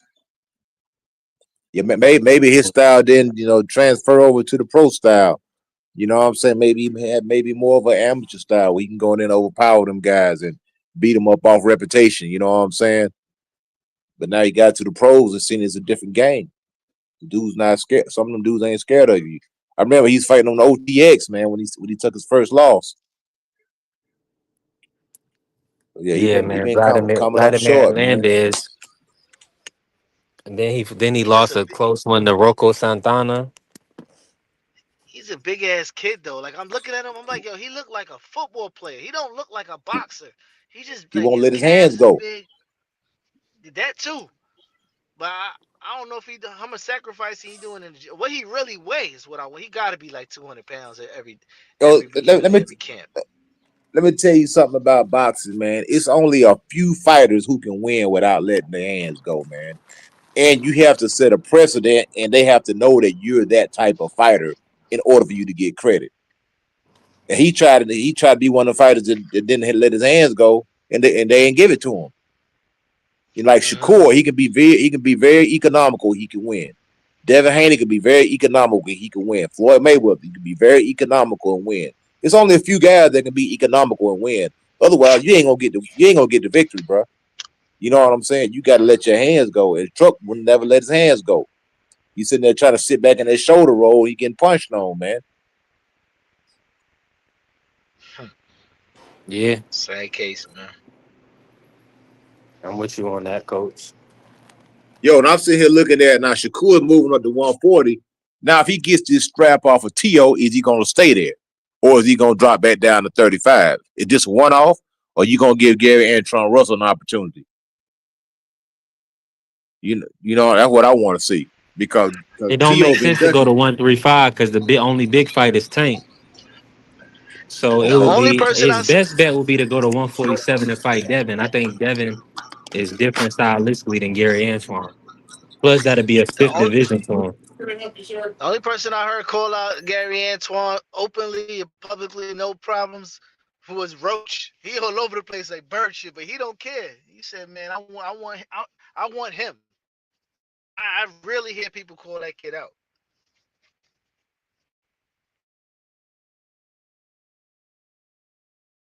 Yeah, I really want to see what Key. I ain't gonna lie to you. I really want to see what Keyshawn got going on next, man. I think that's the intriguing play. Is he gonna fight Nahir Albright? I don't know. That don't sound like. I like Nahir Albright. I like that fight, but that ain't big for the. That ain't a big exposure fight.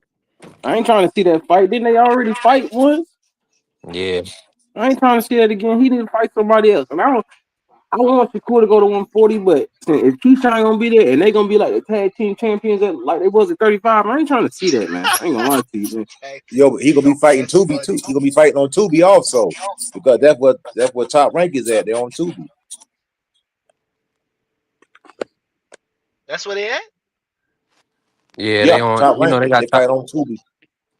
Yeah, well they on everywhere. They on Roku. They all over because they got Top Rank Classics. Yeah, I don't mind it on Tubi though because Tubi, hey, at least you can watch the motherfucker fight. You know what I'm saying? I wish Tubi's free, PBC right? would have another platform they Yeah, could it's free. put some fights on. You know what I'm saying? And I don't mind it. Yeah, but see, Keyshawn, he messed his own bread up, man, because Tubi don't have that same bread that ESPN had. You know what I mean? So them dudes gonna be taking a pay cut, man. You know what I'm saying? It's like get down or lay down. You know what I mean? So you still with Bob. If you ain't fighting on no turkey on the sheet card, you ain't making no real bread, dog. That's You why I ain't think he making gonna do it.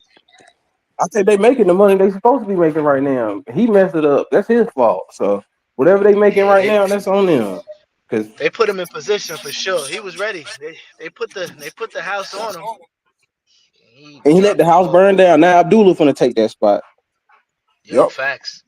Facts. That's exactly And what Abdullah they Mason, did. everybody, that kid He right can there, keep I'm telling winning. you, bro, that kid announced to the world that hey, I'm here on a big stage, man, and did his thing, brother. And like I said, Man, that could have been Keyshawn. You know what I mean? But Keyshawn acting ignorant up there in Norfolk, Virginia, acting a fool. Let them people put a battery in his back, and now he back on the Chitlin circuit. You know what I'm saying, man? Looking crazy, brother. 140 could be a competitive division though, because it's a lot of fighters. 140 is like it's like 54 somewhat because there's a lot of fighters there that can challenge for some belts. So I think it could be a good division because I want 35 to be for the younger kids, and them other boys move up to 40. You know what I'm saying? If that makes sense. I want Tank to move to 40. I want Shakur to be at 40. I want Keyshawn to be at 40. I want all of them to be at 40. And they could just get it in up there. But see, it's a lot of yeah, that'd smoke be at fine. 40. You got a lot That's of why I want them there. no I want them name to fight. smoke. I want You them to got a fight. lot of no name smoke. A lot of fighters that aren't well known, but they're good fighters. See, these Yeah, guys like are just looking for names right now. They don't really want no smoke. They just looking for names. Jermaine Ortiz is up there, and people. I think he done been cheated 2 times. I think he beat To, and I think he beat Loma. So it's like he can give any of them boys a run for their money. Yeah, I mean, There's a lot of good fighters up there. you put Shakur in with somebody like Puelo. That's gonna be a problem for Shakur. That's not an easy fight. This dude is tall, he's rangy, he moves around, he knows how to box. He don't have a big name, but he's a hard day at work, man. He ain't gonna let you sit back there and pot shot him and sit back on that back foot. That style ain't gonna work against Puelo. You're gonna have to get your hands moving to beat that guy. Then you got that Tito Mercado who's up there. He's a power puncher, and that power is real. And he's putting boys down, and he been calling people out. So it's like it's some boys who ain't got no names up there, but if you put them in the ring with somebody, they might make a Yeah, name off on them boys. they definitely gonna. With Puelo, I think he got robbed in his last fight. I thought he beat Gutierrez, man. I thought he I did did too. enough, I thought but it was a 7-5 either way. I wasn't mad. hey, I thought it should have been a draw. yeah, I thought they it was a took it draw. from him, and then look what happened. This fool wound up popping dirty, but they still letting the fight go on with the eye strain and all That that stuff. percentage they had in his body, yeah. Because I know a lot of bit about supplements because my dad's a bodybuilder, so I asked him about Ostarine and stuff, and he's like, "Yeah, that's a loud pack. So if it's in your system, you gonna see it. They gonna see it instantly because the shelf life is so fast. It's like it could be in your system and be gone in like 2 hours. So It's so like if you take, was he cycling off or something then? I mean, how these, all right, how I'm explaining to you, these supplement companies are always cross contaminating stuff, and you'll never know because by the time they catch on, they done made a couple million off of it, but it's already contaminated.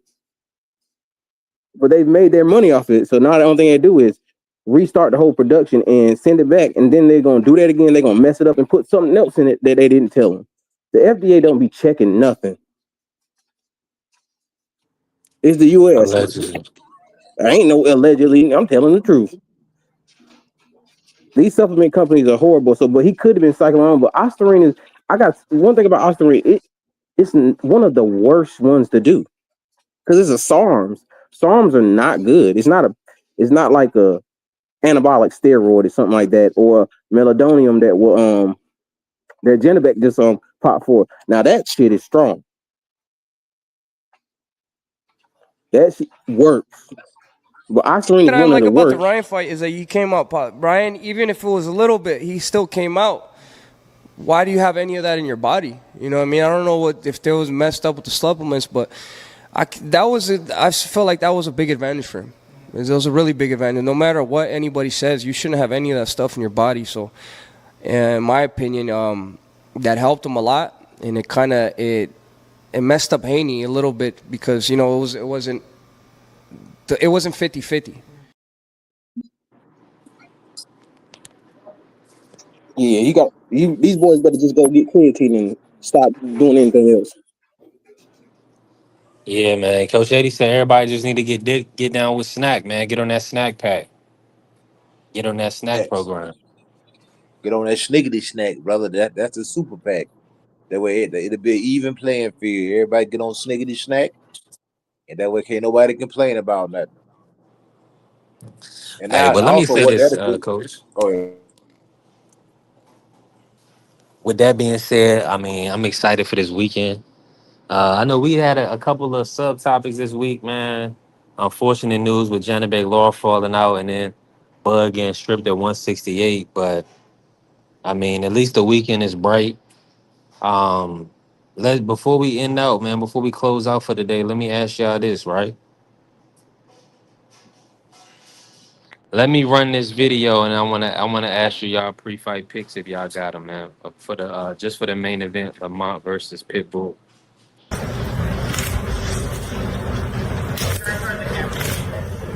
ahead, turn to the back, please.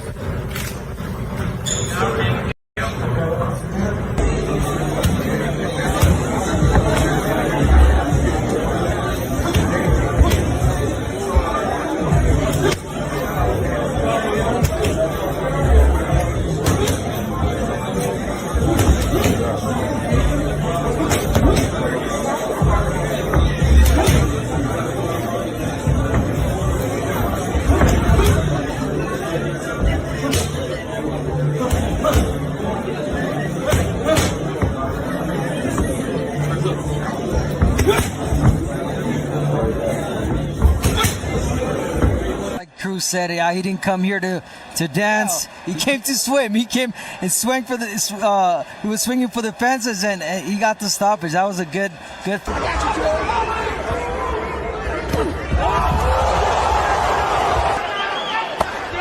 Nice counter right hook by Cruz midway through the second. Oh, Bolo punch by. Midway point of the penultimate round. That was a great left hook by Roach. And it demonstrates, The knees of Garcia with the right. Roach going in. My career is never going to be based on one fighter. Never. Right. I got bigger and better things to do. Yeah,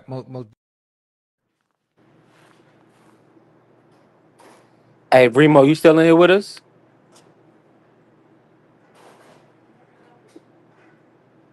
All right, Remo moving around. Coach Eddie, Yeah, man. you still riding with Lamont? You better believe it, bro. All day, man. I'm with the Roach, man.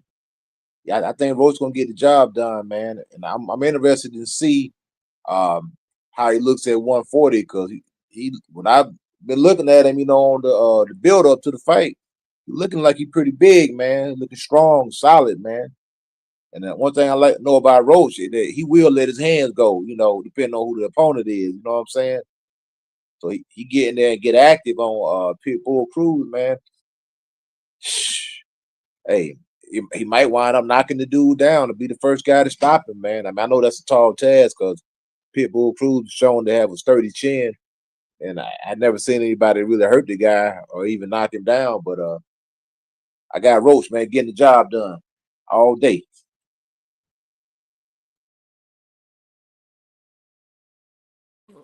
All right, that's a lot. Salute to the family Blaze pulling up. Dondrick, bro, you let me ask you, who you got in the main event on Saturday? I got Lamont. I mean, don't get me wrong. I think Pitbull, he still has unrelentless pressure is a problem for anybody, but I think he can. I think the game plan's out there on him that you can box him. You know what I'm saying? And Lamont is. I think he has everything in his tool set to. He could stop him, but it's gonna be hard to stop because that's a lot of punches. Because Fierro did clip him, but Fierro was a pressure fighter too. So, but I got Lamont outboxing him. It's probably like 9-3.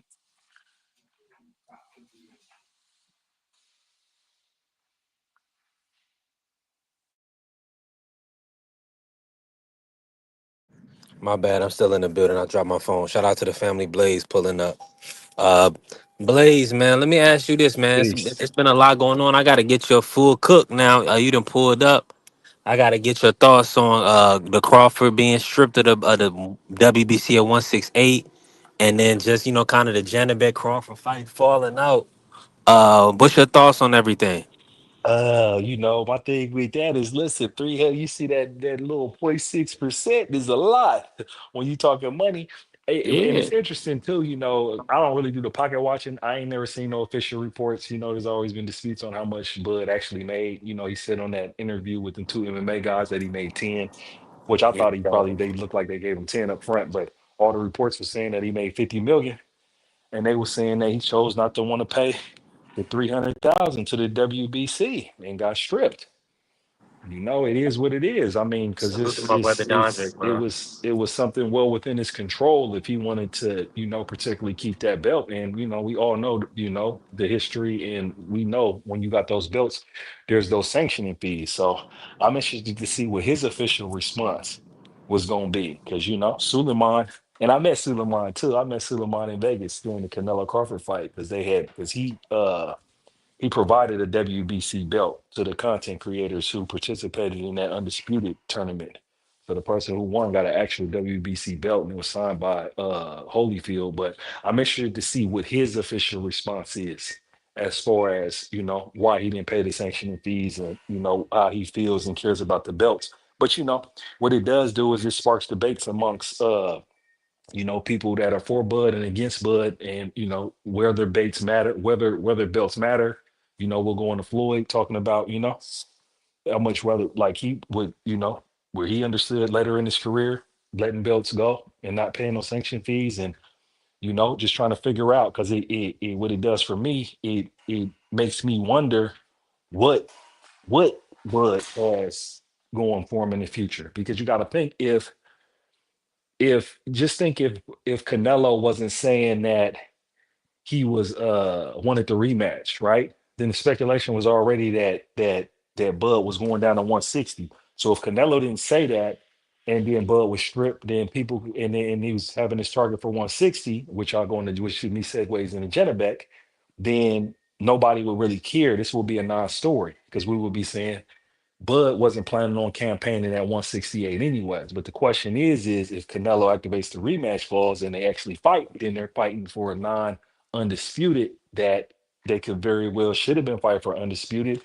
And technically, from a business aspect, you would want that rematch to be undisputed, because it's already a harder sell because it wasn't that competitive. But going into the 160 with Janibek, it's like, yeah, man, it's unfortunate, man. I thought Janibek was the best at 160. Unfortunately, he's a cheater. You know, he got caught. You feel me? We're about to see the consequences and repercussions with the two titles that he had. And then we're about to see what the mix is looking like at 160, because I mean, if you look at the champions, the other champions, Laura Adames, Adames, I don't, it's the 160s wide open as far as if they have somebody compete for them titles, if they strip Janibet. So I'm interested to see like what 160 would look like, who's gonna shake out at 160. So that's just my thoughts, for the top of the news of the day. I think if you boost, you throw your hat in the campaign, go up there and get one of them belts, and wait for Crawford to show up. But you think he goes right now, because he just asked for a tune-up for 154, so then he'll be asking for a tune-up for 160, Nah, or you go or in, just you go go in and straight try into to a get. title fight.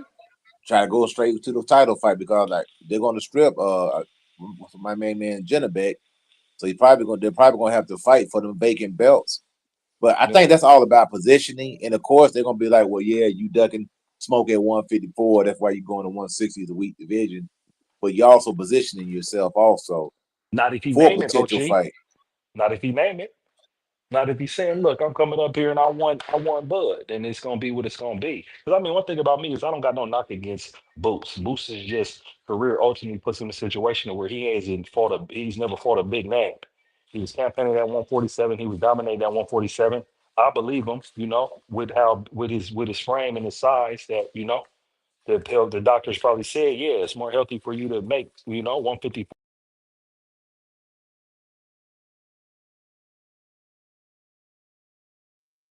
Yeah, we see what happened to Chris Eubank. I think he laid up in the hospital right now, or he was because cutting all that weight. Yeah, man. Prayers out for Chris, man. Yeah, yeah, man. Yeah, But that was I know you, horrible. I know you moving around, bro. I ain't gonna hold you, man. Hey, well, Blaze fell off. He'll probably try to pull back up. Appreciate you, Coach. I'm gonna shut it down. Okay, Listen, my we're gonna be brother. back Appreciate tomorrow. you. Yes, Appreciate you, sir. Coach. Listen, we worked with another great show. Uh, another great day to give thanks, man. Salute to everybody that pulled up to show love. I appreciate y'all. You already know on the road show we working. Audio may go in and out, but um, just in case Blaze fell off, let me stay here for a quick second. I don't know if that seemed like it was accidental. Let me stay on just to see if Blaze pull back up. Um, hey man, we working. You already know, man. This gonna be a big fight weekend. Listen, we got Shocky Foster versus Cool Boy Steph. Y'all have to come with y'all predictions, man. Y'all got to come with y'all. We're gonna do a prediction show. Post fight excuses. Y'all know how we do.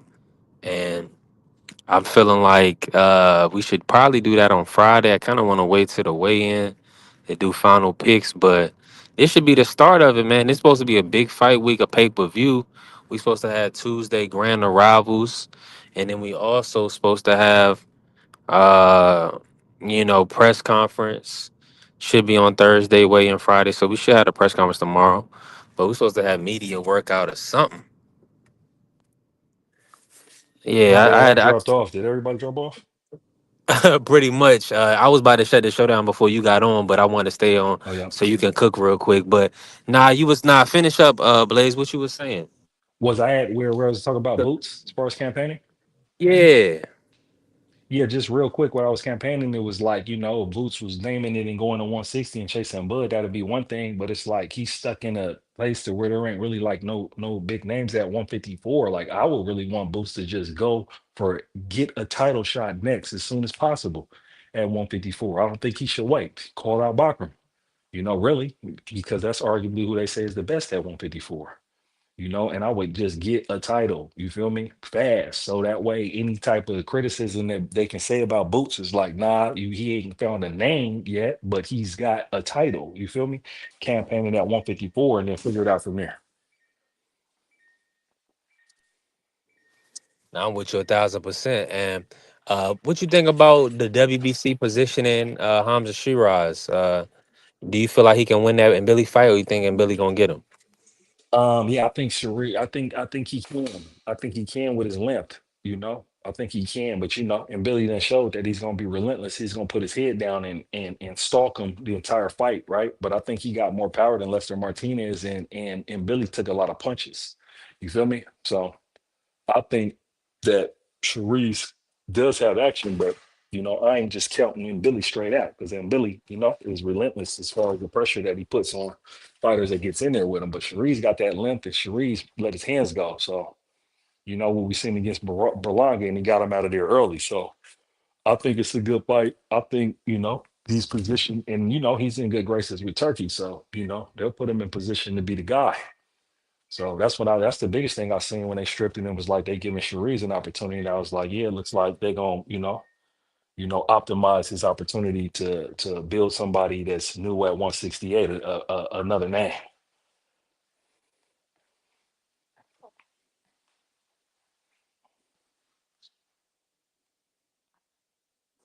No, 1,000%. And listen, now it's gonna be. I'm looking forward to the weekend though, Blaze. I think it's going. I think the card is still gonna be fire, even without Janibek.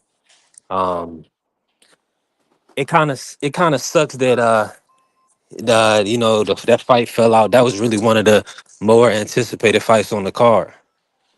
Yeah, So yes, it was. Yes, it was. we we kind of got to deal with you know feeling like we're gonna still support the pay per view, but one of the main fights fell off. Yeah, but the main thing is the main thing, man. It's Lamont's time, man. It's his moment of truth. One thing with me is Yeah. Lamont Rose Jr. showed me, man, showed me that he's supposed to be in the conversation, with the performance that he had with Tank. And just imagine him going to 140, him fighting Pitbull with the confidence that he has going into that Tank fight, legitimately believing that he won. So he believed that how he approaches his craft works. You feel me? So when he shows up for Pitbull, man, he's gonna show up confident, and he's gonna show up as he's a dog too. Like that's one thing about him is he's when you look at his tape again and you look at it, he's a dog, but he's smart. You feel me? He uses that aggression to stay in position. He don't necessarily use that aggression to necessarily not be defensively sound. He's aggressive, but he's actually smart. And people claim that he don't box, and I don't know what people were seeing. I think he's a pretty good boxer, in my opinion. And they're not just simply a puncher. I'm with you on that. I'm with you on that completely, bro. But now I appreciate you, Blaze, pulling up, closing out the show with me. We're gonna be Yeah, back most definitely. tomorrow for sure. I'm not sure what the show gonna be tomorrow. I'm still thinking on it, but we know we gotta do previews. We're gonna have a preview and predictions. We got a big fight with Oshaki Foster and Cool Boy Steph. Yes, So sir. that's gonna be lit, man. This is still gonna be a great card, man. So I'm looking forward to it. And listen, appreciate everybody that pulled up to smash the like today, that hit the link, that supported the channel. B3 Picks TV, man. We working. And shout out to the Sports Talk Network, man. The People's Network. Let's It's all right. go Peace, brother. green. Alright, is you motherfuckers finished? Y'all finished? You silly motherfuckers?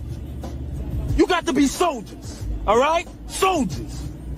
Not clowns, goddammit. Drive, and you shut the fuck up.